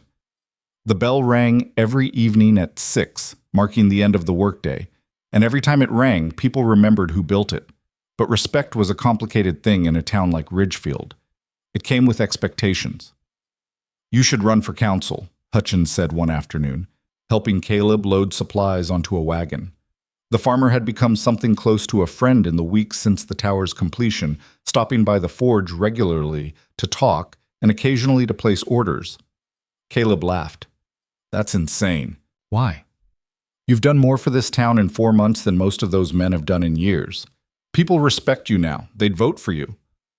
Half the people in this town still cross the street when they see me coming. Half isn't all, and the half that doesn't, they remember what you did. They remember who tried to shut down the orphanage and who saved it. Hutchins secured a rope around the load. I'm just saying, you've got more pull than you think. Might as well use it. The idea was ridiculous. Caleb knew that. But it planted itself in his mind anyway, growing in the quiet moments when he wasn't paying attention. What would it mean to have actual power in this town? To be able to protect Eliza and the orphanage, not through grand gestures, but through the boring work of governance? He mentioned it to Porter that evening. The old man's response was immediate and predictable. Don't. I haven't even decided, boss, so doesn't matter. Don't do it. Porter set down the horseshoe he'd been shaping. You think building a tower made them accept you? It didn't. It just made them tolerate you. Big difference. Hutchins seems to think Hutchins is a good man who doesn't understand how these things work. The moment you step into that council room as one of them, every decision you make will be scrutinized 10 times harder than anyone else's. Every mistake will be proof you didn't belong there in the first place. Porter picked up the horseshoe again, examined it, thrust it back into the forge. And the first time you vote against something they want, all that goodwill from the tower disappears. You'll be right back where you started, except now they'll hate you for having the audacity to think you were their equal. So I should just stay quiet? Keep my head down? I'm saying pick your battles. You want to help the orphanage? Keep doing what you're doing. Fix what breaks. Be there when Miss Hart needs you. Don't make yourself a bigger target than you already are. Caleb knew Porter was probably right. The old man usually was. But something in him resisted the idea of staying small, of accepting that he'd always be at the mercy of other people's decisions. That night at the orphanage, while helping Thomas repair a broken bed frame, he asked Eliza what she thought. About what? She was mending a shirt, her needle moving with the kind of practiced efficiency that came from doing the same task 1,000 times. Running for town council. Her hands stopped moving. She looked up at him, expression unreadable. Who suggested that? Hutchins. He seems to think people would vote for me. They might. She went back to her mending, but there was something careful in the way she was holding herself now. Would you want that? I don't know. Maybe. If it meant having a say in how things work around here, having a voice when decisions get made about places like this. He gestured around the orphanage. Yeah, maybe I would. It wouldn't be easy. They'd fight you every step of the way. I'm used to that. Not like this, you're not. Building the tower, that was physical. You could see progress, measure success. Politics is different. It's all compromise and backroom deals and saying one thing while meaning another. She tied off a thread, bit it clean. And they'd use me against you. Every decision you made, they'd claim it was about protecting the orphanage instead of serving the town. They'd make you choose between doing your job and helping me. I wouldn't choose. You'd have to. That's how they'd trap you. She set down the shirt and looked at him directly. I'm not saying don't do it. I'm saying think hard about what you're willing to lose, because you will lose something. That's how power works in places like this. Thomas finished hammering the last nail into the bed frame and stood back to admire his work. Mr. Caleb, you should definitely be on the council. Then you could make them give us a new roof. This one leaks every time it rains. It's not that simple, Eliza said gently. Why not? He built a whole tower. A roof's got to be easier than that. Out of the mouths of children. Caleb smiled despite the weight of the conversation.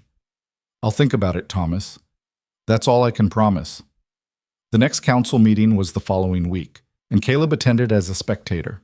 The room was fuller than usual. Word had spread that the orphanage issue would be addressed again now that the tower was complete. Eliza sat in the front row, documents ready, prepared for whatever fight was coming.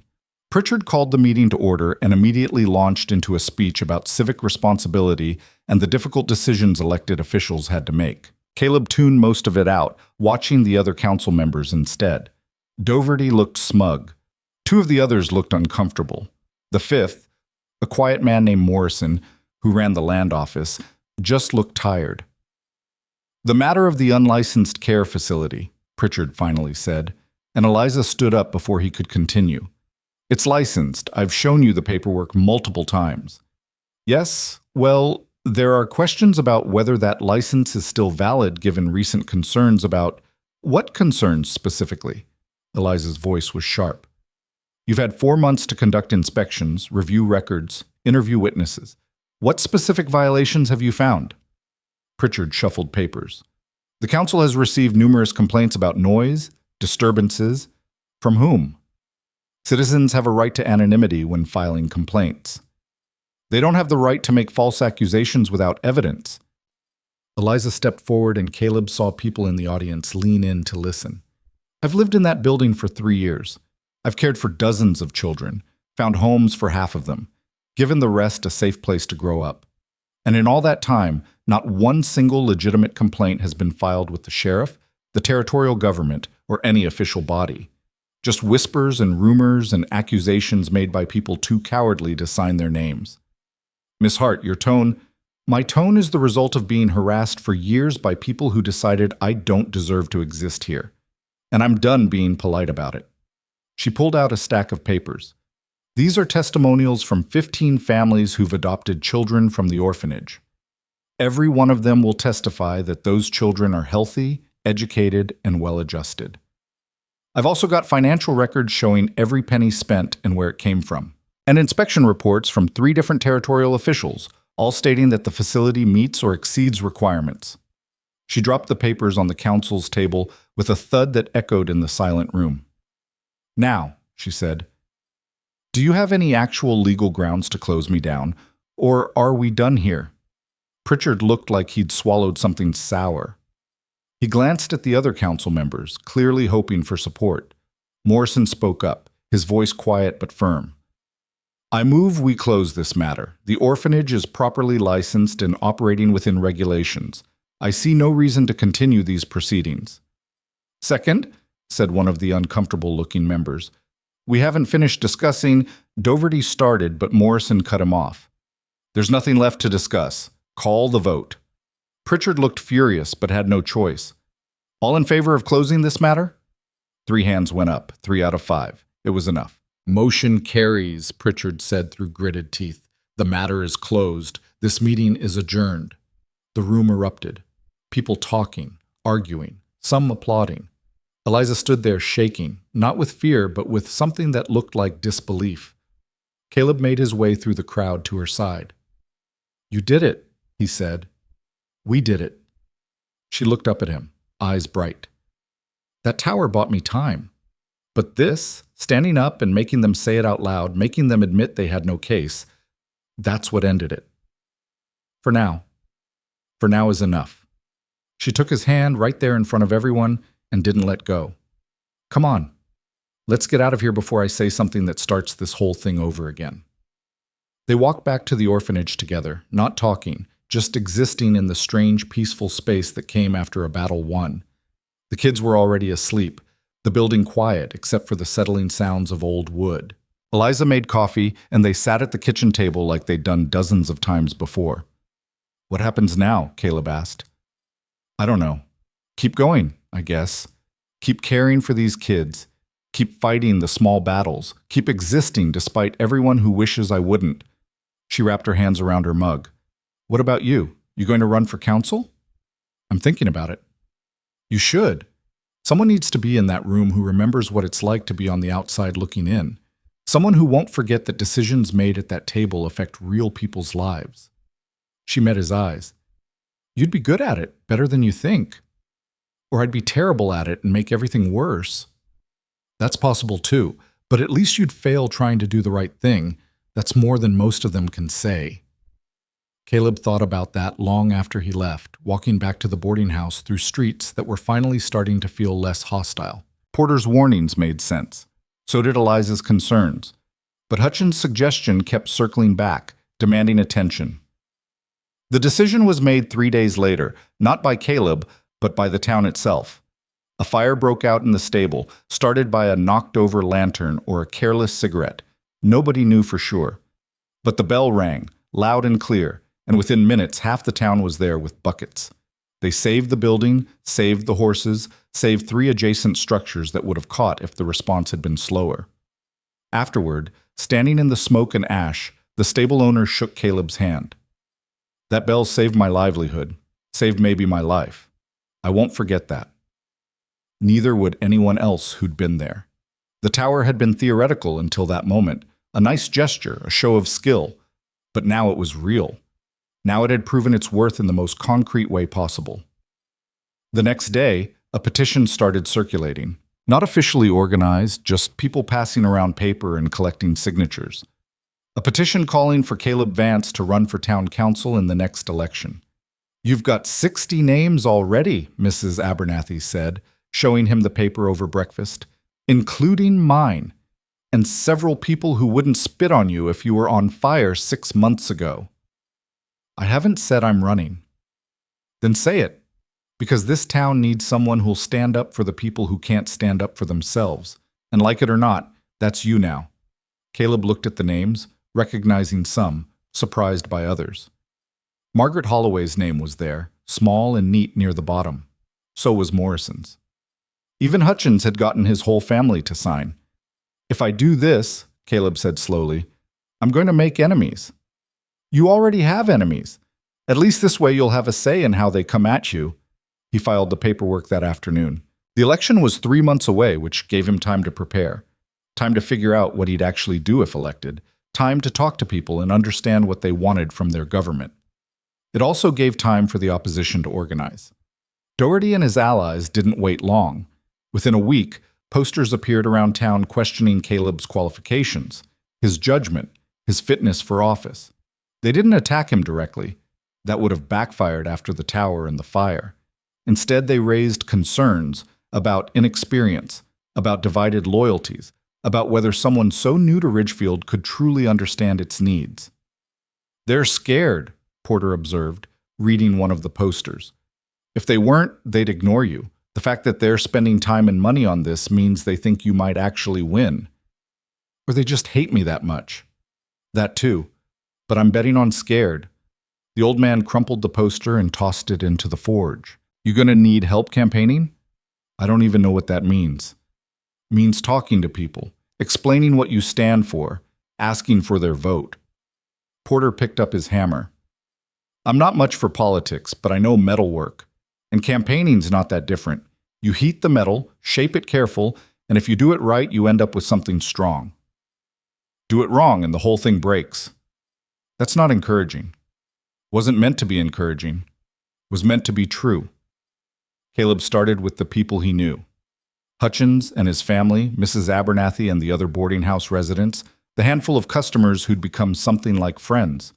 He explained his reasons for running, wanting to make sure the town council represented everyone, not just property owners and business interests, wanting to give voice to people who'd been ignored or dismissed. Some people listened. Some told him he was wasting his time. A few got angry, said he was stirring up trouble where there didn't need to be any. The hardest conversation was with Eliza. "I need to know something," he said one evening at the orphanage. "If I get elected, people are going to assume I'll favor you. They're going to watch every vote I make, looking for bias. And I need to know if you're okay with that. If you're okay with me possibly having to vote against the orphanage sometimes just to prove I'm being fair." She was quiet for a long time, staring out the window at the prairie. Finally, she said, "I won't lie. It scares me. The thought of you having power to help and not being able to use it. But I also know that's how this has to work. You can't be on the council just to be my advocate. You have to represent everyone. Even the people who tried to shut you down. Especially them. Because if you don't, they'll use it as proof that you never should have been there." She turned to face him. "But here's what I do need from you. When decisions get made that affect people like me, like these kids, like anyone who's on the margins, I need you to see us. Not favor us, not automatically side with us, just see us as human beings deserving of consideration. That's all." "I can do that." "Then that's enough." She smiled slightly. "Besides, if you win, at least one person in that room will know what it's like to be laughed at in public. That's got to count for something." The campaign consumed the next 2 months. Caleb split his time between the forge, the orphanage, and endless conversations with voters. He learned that people wanted contradictory things: lower taxes but better roads, less government but more services, change but also stability. He learned that promising too much made you sound naive, and promising too little made you sound lazy. He also learned that some people would never vote for him no matter what he said. They'd made up their minds based on his size, his background, his association with Eliza. No amount of talking would change that. But others were persuadable. People who'd watched him build the tower, who'd seen him help at the fire, who appreciated that he didn't talk down to them or make promises he couldn't keep. Working people, mostly. Farmers and laborers and shopkeepers who understood that life was hard and complicated and that solutions were never as simple as politicians made them sound. Election day came with unexpected snow, late spring flurries that turned the streets to slush. Caleb voted early, then went to work at the forge because sitting around waiting would have driven him insane. Porter didn't mention the election, just kept him busy with orders that needed filling. The votes were counted that evening in the town hall. Caleb didn't attend, couldn't stand the thought of watching people mark ballots against him, seeing in real time how many thought he wasn't good enough. Instead, he went to the orphanage and helped Thomas fix a loose floorboard. Eliza found him there around 8. "You need to come with me." "They finished counting?" "An hour ago. Caleb, you won." He didn't believe her at first. Made her repeat it twice before it sank in. He'd won. Not by much, 30 votes out of nearly 200 cast, but enough. Enough to earn one of 3 open seats on the council. "Dougherty's furious," Eliza said, trying not to smile and failing. "Spent the last hour arguing about irregularities and demanding a recount. But the numbers are solid. You're on the council." Caleb sat down hard on the floor he'd been fixing. "I don't know what I'm doing." "Nobody does. That's what makes this interesting." She sat beside him. "You wanted a voice in how this town works. Now you've got one. What are you going to do with it?" "Not screw it up, hopefully." "That's a start." The first council meeting with Caleb as a member was exactly as uncomfortable as he'd expected. Pritchard looked like he'd been sucking lemons. Dougherty wouldn't make eye contact.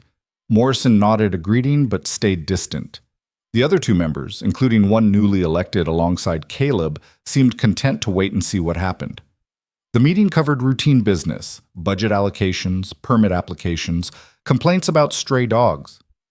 Caleb stayed quiet mostly, learning the rhythm of it, watching how decisions got made. But when they reached a proposal to raise property taxes on commercial buildings to fund road improvements, he spoke up. "The roads need work," he said. "Nobody's arguing that. But hitting businesses right now when half of them are barely profitable seems like the wrong approach. Why not a bond issue? Spread the cost over time. Let everyone contribute instead of just property owners." "Bonds require voter approval," Pritchard said. "That takes time we don't have." "So we're choosing speed over fairness?" "We're choosing practicality over idealism." "They're not the same thing." Caleb kept his voice level. "I'm not saying don't improve the roads. I'm saying do it in a way that doesn't bankrupt the people who are already struggling." "You've been on this council for 20 minutes, Dougherty said. "Maybe wait until you understand how things work before trying to change them." "I understand fine. You want to raise taxes on buildings, which means the cost gets passed to renters, which means the poorest people in town pay the most for improvements they'll barely use. That's not complicated. That's just unfair." The room went quiet. Morrison leaned forward. "What would you propose instead?" "Bond issue, like I said. Put it to a vote. Let people decide if they want to invest in infrastructure. If it passes, great. If it doesn't, at least we'll know what the town actually wants instead of making assumptions." They debated for another 30 minutes before finally agreeing to table the tax proposal and explore the bond option. It wasn't a win, exactly, but it wasn't a loss either. It was compromise, and Caleb found he could live with that. After the meeting, Morrison caught up with him outside. "That was good work in there. Felt like I was just arguing." "Arguing's half the job. The other half is knowing when to stop." The land office manager lit a cigarette, offered one to Caleb, who declined. "Word of advice. Dougherty's going to come at you hard. He doesn't like losing, and he really doesn't like being challenged in public. Watch your back." "I can handle Dougherty." "Maybe, but he's got friends, and they've got long memories. Just keep your head down when you can, and pick your fights careful." Morrison took a drag. "And for what it's worth, I'm glad you're here. This council's needed someone willing to ask uncomfortable questions for a long time. It was the closest thing to an alliance Caleb was likely to get. He took it. The weeks that followed settled into a pattern. Council meetings twice a month, forge work the rest of the time, evenings at the orphanage when he could manage it.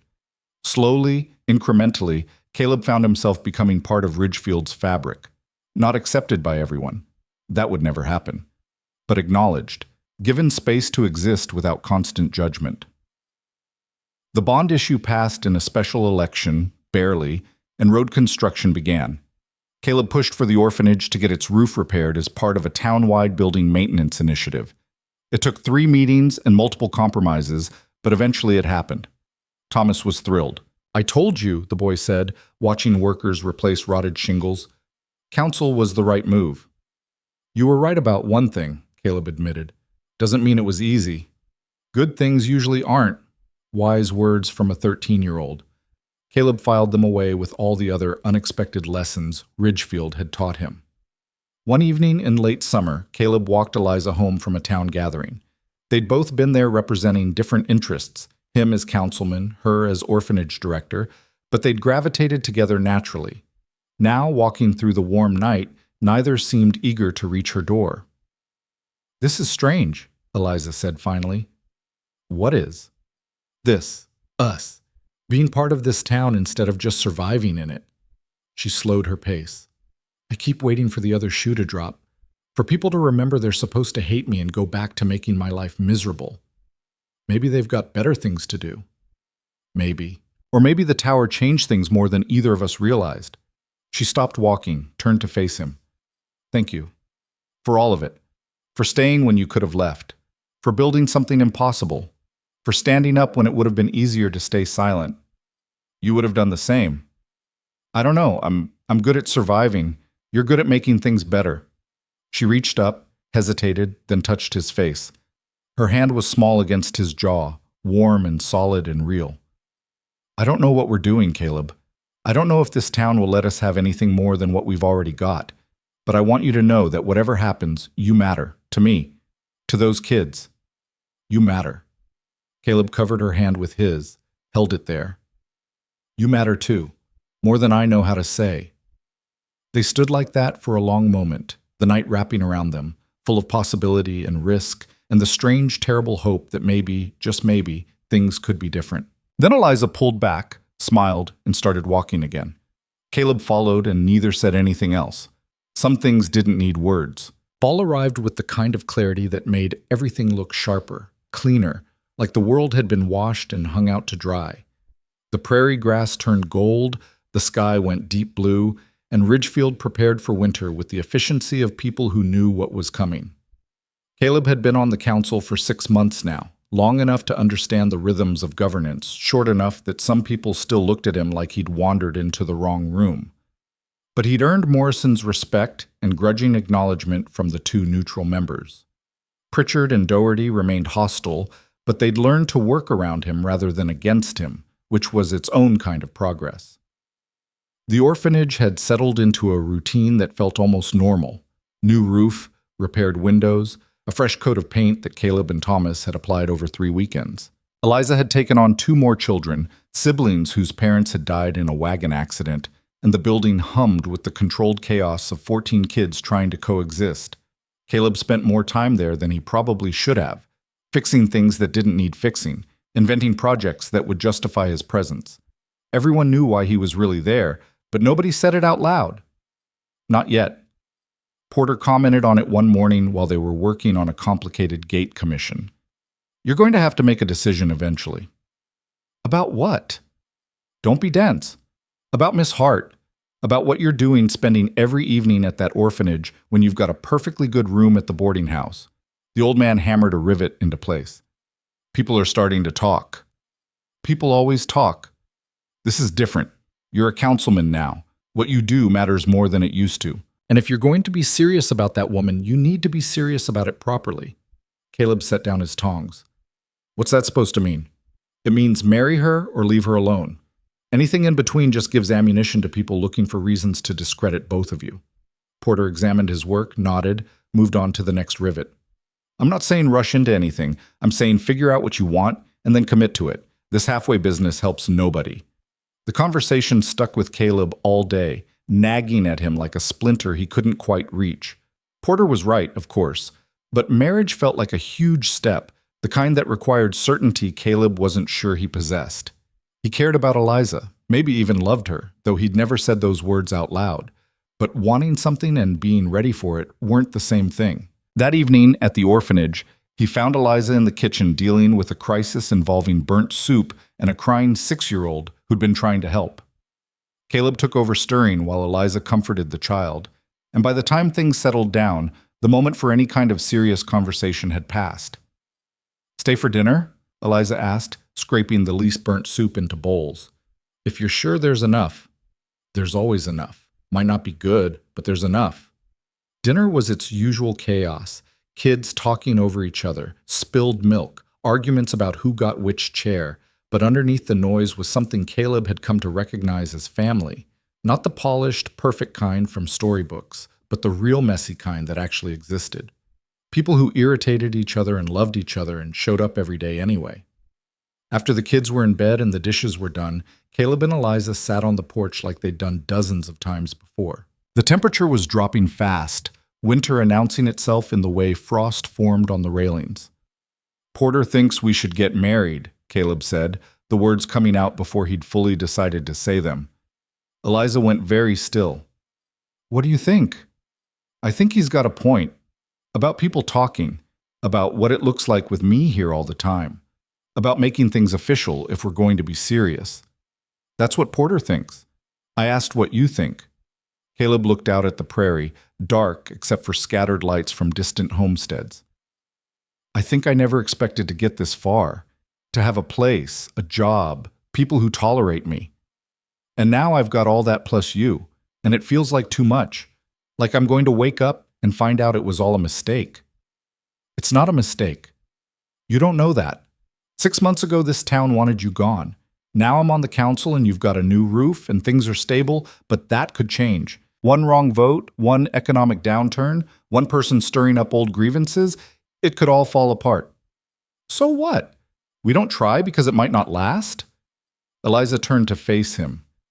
"Caleb, nothing lasts. That's not a reason to avoid living. It's a reason to appreciate what you've got while you've got it." "Is that a yes?" "To what? You haven't actually asked me anything." She was right. He'd talked around it, circled it, but hadn't actually formed the question. Because saying it out loud made it real, and real things could be rejected. He'd had enough rejection to last a lifetime. But Eliza was still looking at him, waiting, and something in her expression made him brave. "Marry me," he said. "I don't have a ring, and I'm probably doing this wrong, and I can't promise it'll be easy. But I can promise I'll show up, every day, for as long as you'll have me." Eliza was quiet for so long Caleb thought he'd made a terrible mistake. Then she laughed, short and surprised and happy. "That's the worst proposal I've ever heard. It's the only one I know how to make." "I know. That's why it's perfect." She took his hand, laced their fingers together. "Yes. Of course, yes." Relief hit Caleb so hard he felt dizzy. "Really? Really? Though we should probably wait until spring. Winter weddings are miserable, and I want the kids to enjoy it without freezing to death. Spring works. And you're going to have to tell the council. Make it official before the gossips get to it first. I'll tell them at the next meeting. Doherty's going to have a fit." "Doherty can go to hell." Eliza squeezed his hand. "There's the romantic spirit I fell in love with." They sat there until the cold drove them inside, making plans, imagining a future that had seemed impossible a year ago. It wasn't perfect. Nothing about their situation was perfect, but it was theirs, and that was enough. The council meeting, where Caleb announced his engagement, went about as well as expected. Morrison congratulated him. The two neutral members nodded politely. Pritchard's face went tight, and Doherty stood up so fast his chair fell over. "This is inappropriate," Doherty said. "A conflict of interest. How are you supposed to vote impartially on any issue involving the orphanage when you're married to the woman running it?" "The same way you vote on business regulations when you own the general store," Caleb said evenly. By declaring my interest and recusing myself when necessary. It's not the same thing. It's exactly the same thing. Unless you're suggesting personal relationships should disqualify people from public service, in which case half this council needs to resign. Morrison cleared his throat. I believe congratulations are in order. Mr. Vance has been transparent about his relationship with Miss Hart from the beginning. I see no issue with this announcement.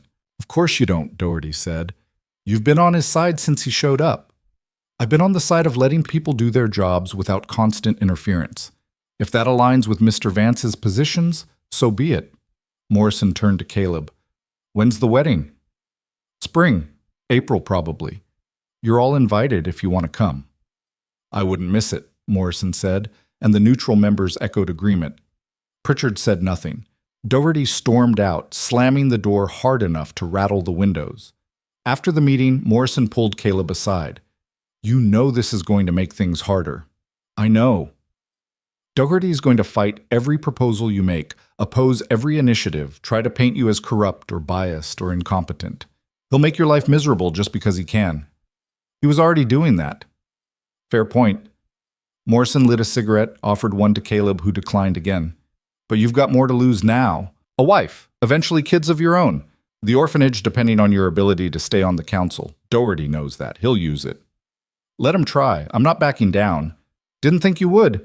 Just wanted to make sure you knew what you were signing up for. Morrison took a drag, exhaled slowly. For what it's worth, I think you're doing the right thing. Town needs more people willing to stand up for what matters instead of what's easy. The engagement changed things in ways Caleb hadn't anticipated. Some people congratulated him with genuine warmth. Others offered polite words that didn't quite hide their disapproval. A few stopped talking to him entirely, crossing the street or leaving rooms when he entered. Margaret Holloway showed up at the forge one afternoon, the first time she'd sought him out since the train platform. She looked nervous, twisting her gloves in her hands. I wanted to say congratulations, she said, on your engagement. Thank you, and I wanted to apologize, properly this time, for how I treated you when you arrived. For laughing, for running away, for being cruel when you deserved better. Caleb set down his hammer. Why now? Because I've watched you this past year. Watched you build that tower, win a council seat, stand up for people nobody else will stand up for. And I realized I judged you based on what you looked like instead of who you were. That was wrong. She met his eyes. I was wrong, and I'm sorry. It was the apology Caleb had wanted months ago, back when it would have meant something. Now it just felt sad. Not because it wasn't genuine, he could see that it was, but because it came too late to change anything. I appreciate that, he said finally. I do. But I'm not the same person who got off that train, and you're not the person I thought I was coming here to meet, so I don't know what this apology is supposed to fix. Nothing, probably. I just needed to say it. She pulled on her gloves. You see, I hope you'll be happy. I think Miss Hart is lucky to have you. She left before Caleb could respond. Porter, who'd been working at the far end of the forge, spoke up. That was big of her. Doesn't change anything. No, but it means she's grown. That's worth something. Porter returned to his work. You gonna hold on to that anger forever? I'm not angry. You are. And you've got a right to be. But anger's like a hot iron. Hold it too long, and it burns you worse than whatever you're mad at. The old man hammered out a rhythm. I'm just saying maybe it's time to let it cool. Caleb thought about that for the rest of the day. Margaret's rejection had shaped so much of his time in Ridgefield, fueled his determination to prove himself, driven him to build the tower and run for council. But what happened when that fuel ran out? What would motivate him then? The answer came at the orphanage that evening, watching Thomas teach one of the younger kids how to hammer nails without hitting his thumb. The boy, a 7-year-old named Peter who'd arrived 3 months ago, was all concentration, his tongue poking out between his teeth, desperate to get it right. Like this? Peter asked, tapping gently. Harder, Thomas said. It's a nail, not a baby bird. You've got to commit. Peter wound up and swung, missed the nail entirely, and hit the board with a satisfying thunk. He looked up, scared he'd done wrong, but Thomas just laughed. Better. Try again. This was what mattered. Not Margaret's apology or Doherty's opposition or any of the political games Caleb was still learning to play. This, kids learning to be useful, to be confident, to exist in the world without apologizing for it. This was worth fighting for. "Mr. Caleb?" Peter called. "Did I do good?" "You did great," Caleb said. "Keep going." Winter came hard that year, snow in October that didn't fully melt until March. The town hunkered down, businesses running on reduced hours, people staying close to their fires. The council met less frequently, focusing on essential business, keeping roads passable, ensuring food supplies lasted, mediating disputes that came from too many people stuck indoors too long. Caleb used the time to work on the forge, taking on projects that required precision more than strength. He made window hinges for Hutchins's new barn, decorative ironwork for Morrison's office, a set of cooking tools for Mrs. Abernathy. Small jobs that kept his hands busy and his mind occupied.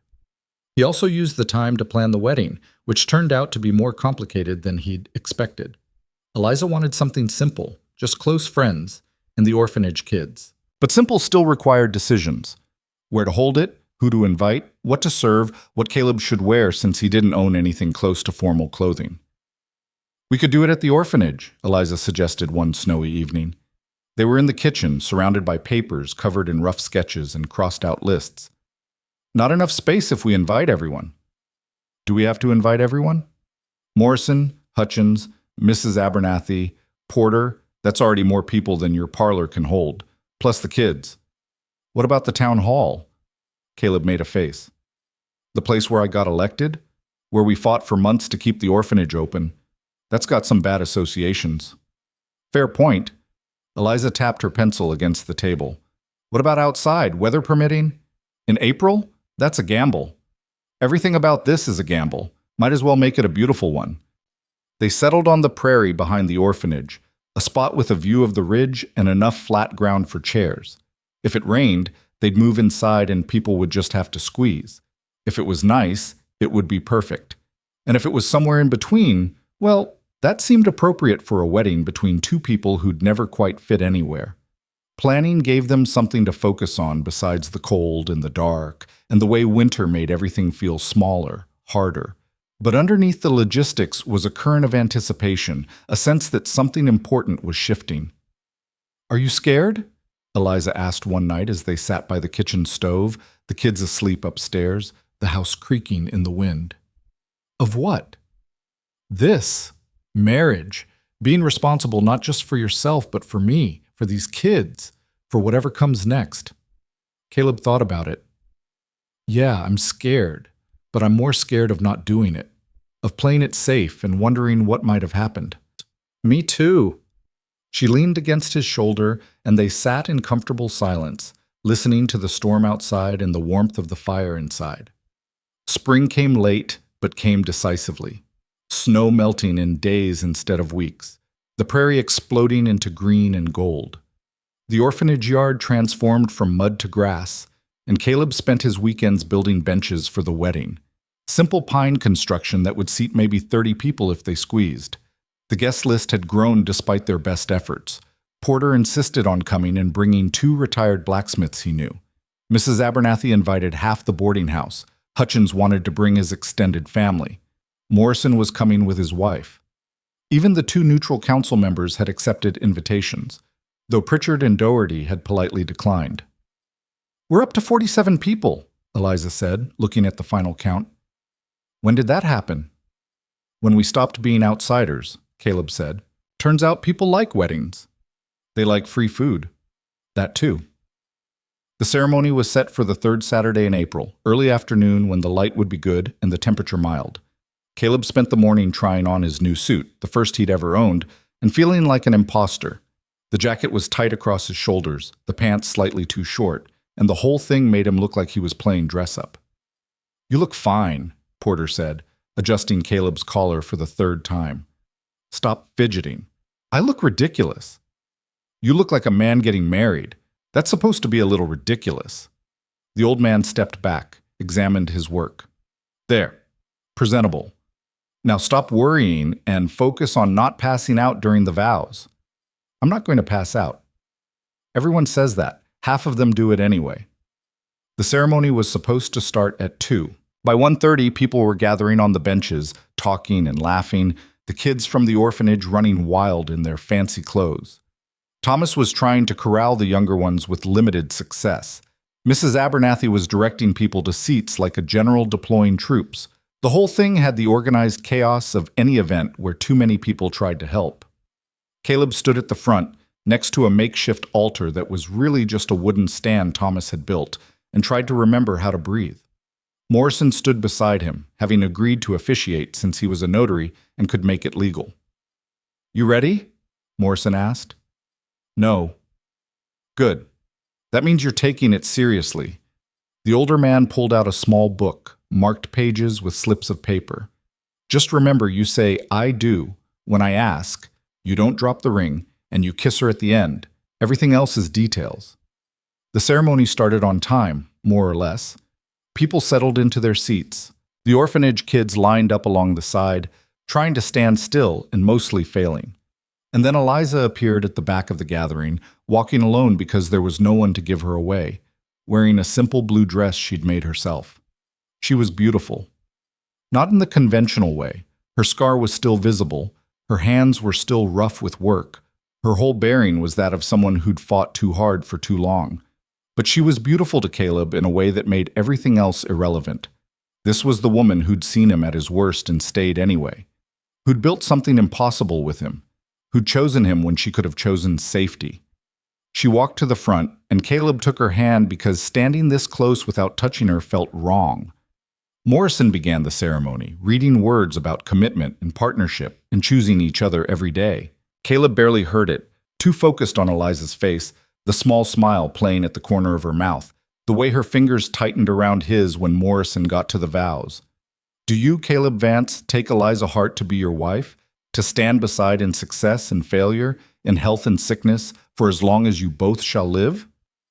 "I do." "And do you, Eliza Hart, take Caleb Vance to be your husband, to stand beside in success and failure, in health and sickness, for as long as you both shall live?" "I do." Morrison smiled. "Then by the authority vested in me by the territory, I pronounce you married. You can kiss her now." Caleb leaned down, Eliza rose up on her toes, and they met in the middle. The kiss was brief, almost shy, but it carried the weight of everything they'd been through to get here. When they broke apart, the crowd erupted in applause, the kids cheering, someone whistling.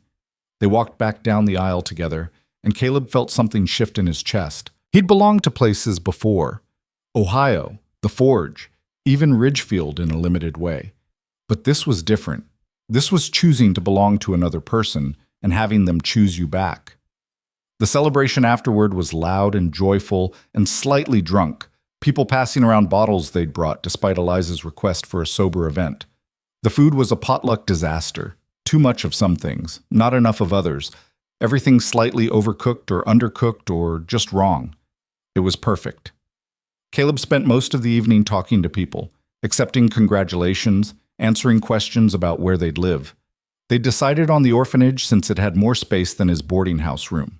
He'd move his few belongings over next week, and they'd figure out the details as they went.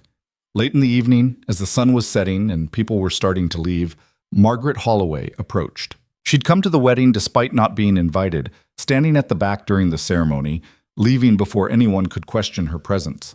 But now she was here, holding a small package wrapped in brown paper. "I wanted to give you this," she said, offering it to Caleb. "A wedding gift." Caleb took it, surprised by the weight. He unwrapped it carefully and found a photograph in a simple frame. It showed the bell tower at sunset, the structure solid and dark against a golden sky. It was beautiful in a way photographs rarely were, capturing not just the physical presence of the tower, but what it represented. "I took it last month," Margaret said. "Thought you might like to have it, to remember what you built." "Thank you," Caleb said, and meant it. Thank you. You're welcome, and congratulations, both of you." She nodded to Eliza, who'd come to stand beside Caleb. "I hope you'll be happy." She left then, disappearing into the gathering dark, and Caleb stood there holding the photograph, feeling the last piece of his anger finally let go. "That was unexpected," Eliza said. "Yeah."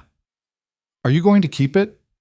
Caleb looked at the image, at the tower he'd built with his hands and stubbornness and the help of people who'd decided he was worth helping. Yeah, I think I will. The first year of marriage was harder than Caleb expected and easier in ways he hadn't anticipated. Living at the orphanage meant constant noise, constant needs, constant crises that required attention. It also meant never being alone, which took adjustment for someone who'd spent most of his life isolated. But it also meant waking up next to Eliza every morning, working together to solve problems, building a life that felt purposeful instead of just survived. They fought sometimes, about money, about discipline for the kids, about whose turn it was to deal with whatever disaster had erupted. But they also laughed and talked and found moments of peace in the chaos. The forge thrived. Porter officially retired, selling the business to Caleb for a price so low it was basically charity. Caleb kept the name, Porter's Forge, because changing it felt wrong. He hired an apprentice, a young man named Daniel who reminded him of Thomas, and together they kept the business running. The council work continued, often frustrating, occasionally rewarding. Caleb pushed for better wages for town workers, fought against regulations that hurt small businesses, and championed infrastructure projects that benefited everyone instead of just property owners. He lost more votes than he won, but the ones he won mattered. Dougherty remained hostile, but his influence was waning. The general store was struggling, competition from newer businesses cutting into his profits, and his ability to sway council votes decreased accordingly. He still opposed everything Caleb proposed, but it was increasingly out of spite rather than strategic calculation. 2 years after the wedding, Eliza told Caleb she was pregnant. They were in the orphanage kitchen, surrounded by kids doing homework, and the news hit Caleb like a physical blow. "Are you sure?" he asked stupidly. "I'm sure. 3 months along." She watched his face carefully. "Are you happy?" "I don't know. I think so. I'm scared, mostly." He sat down heavily. "What if I'm not good at it? What if I'm too big, too clumsy, too—" "You'll be fine. You're good with the kids here." "That's different. Those aren't mine. If I mess up with them, you're there to fix it. But our kid—" He trailed off, unable to articulate the fear. "We'll have 2 parents who love each other, and we'll figure it out together." Eliza took his hand. "I'm scared too, but I'm also excited." "Aren't you, even a little?" Caleb thought about it. Underneath the fear was something else, something that felt dangerously close to joy. His own child. A person who'd exist because he and Eliza had chosen each other. Legacy, in the most literal sense. "Yeah," he said finally. "Yeah, I'm excited." The pregnancy changed things.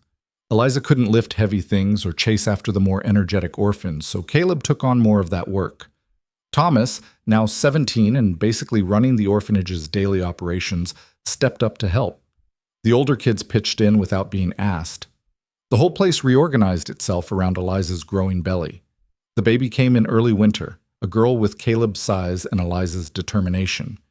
They named her Sarah after Eliza's mother, and Caleb held her with the kind of terrified gentleness usually reserved for explosives. She was so small in his massive hands, so fragile, so completely dependent on him not to screw this up. "You're doing fine," Eliza said from the bed, exhausted but smiling. "Stop looking like you're going to break her." "I might." "You won't.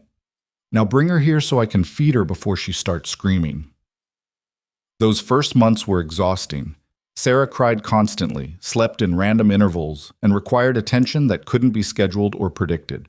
Caleb stumbled through it, learning to change diapers with his 2 big hands, to rock her to sleep when Eliza was too tired to move, to function on 3 hours of sleep a night. But she was theirs. This small, furious, perfect person who hadn't asked to be born but existed anyway. And watching her grow, learning to smile, to grab things, to recognize his face when he came home, filled spaces in Caleb's heart he hadn't known were empty. The town's reaction was mixed. Some people congratulated them genuinely, brought gifts, offered help. Others whispered that it was inappropriate for a councilman to have so many children under one roof, even if most weren't his. One particularly nasty letter to the territorial newspaper suggested that Caleb was using his position to enrich himself through the orphanage, though no evidence supported this claim. Morrison helped shut down that particular rumor by publishing the orphanage's financial records, showing that Caleb and Eliza were barely breaking even, living on his forge income and her small territorial stipend. The letter writer was revealed to be one of Doherty's friends, and the whole thing backfired, making Caleb look sympathetic rather than corrupt. "You've got enemies," Morrison told him after the incident, "but you've also got more friends than you realize. People who remember the tower, who appreciate what you've tried to do on the council, who see you as one of the few honest men in Ridgefield. I don't feel honest.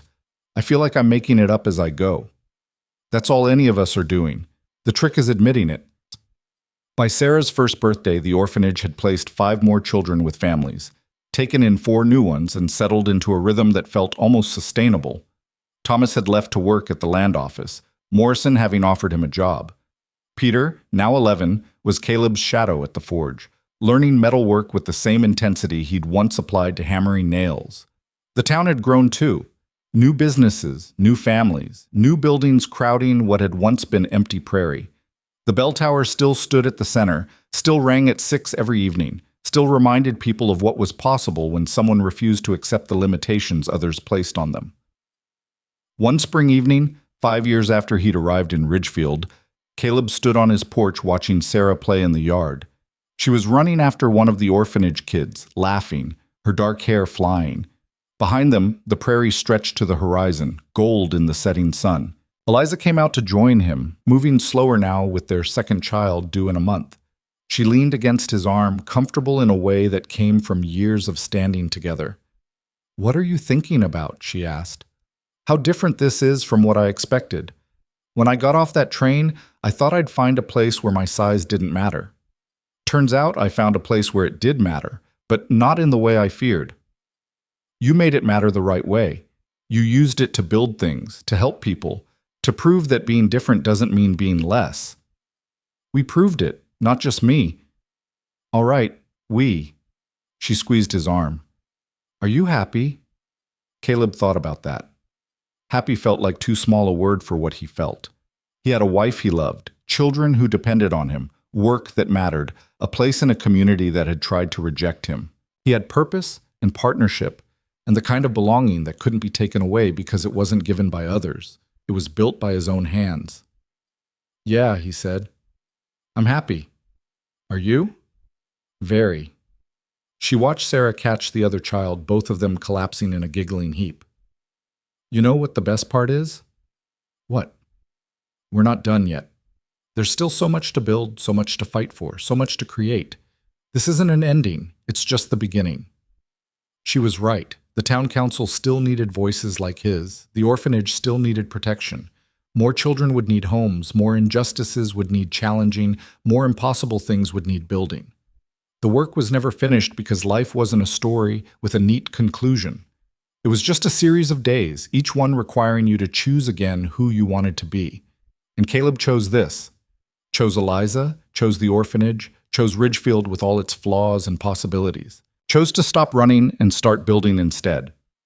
The bell rang 6 times, clear and strong, the sound rolling across the prairie like a promise. Sarah looked up at the noise, smiled, then went back to playing. Somewhere inside, a baby started crying. The sun dropped below the ridge, and the stars came out one by one. Caleb put his arm around Eliza and led her inside, toward the noise and chaos and imperfect beauty of the life they'd built together. The door closed behind them, shutting out the wind and the dark, holding in the light and warmth of home. And in the morning, when the sun rose on a new day, Caleb would get up and start again. Because that's what you did when you'd finally found a place worth fighting for. You kept fighting, kept building, kept choosing to belong. The giant who'd arrived alone and unwanted had become a husband, a father, a builder, a voice for people who'd been silent too long. He'd become exactly what the town needed, even when they hadn't known they needed it. But more than that, he'd become exactly what he needed to be. Not smaller, not apologetic, not less. Just himself, fully and completely, taking up all the space he deserved. And that, finally, was enough.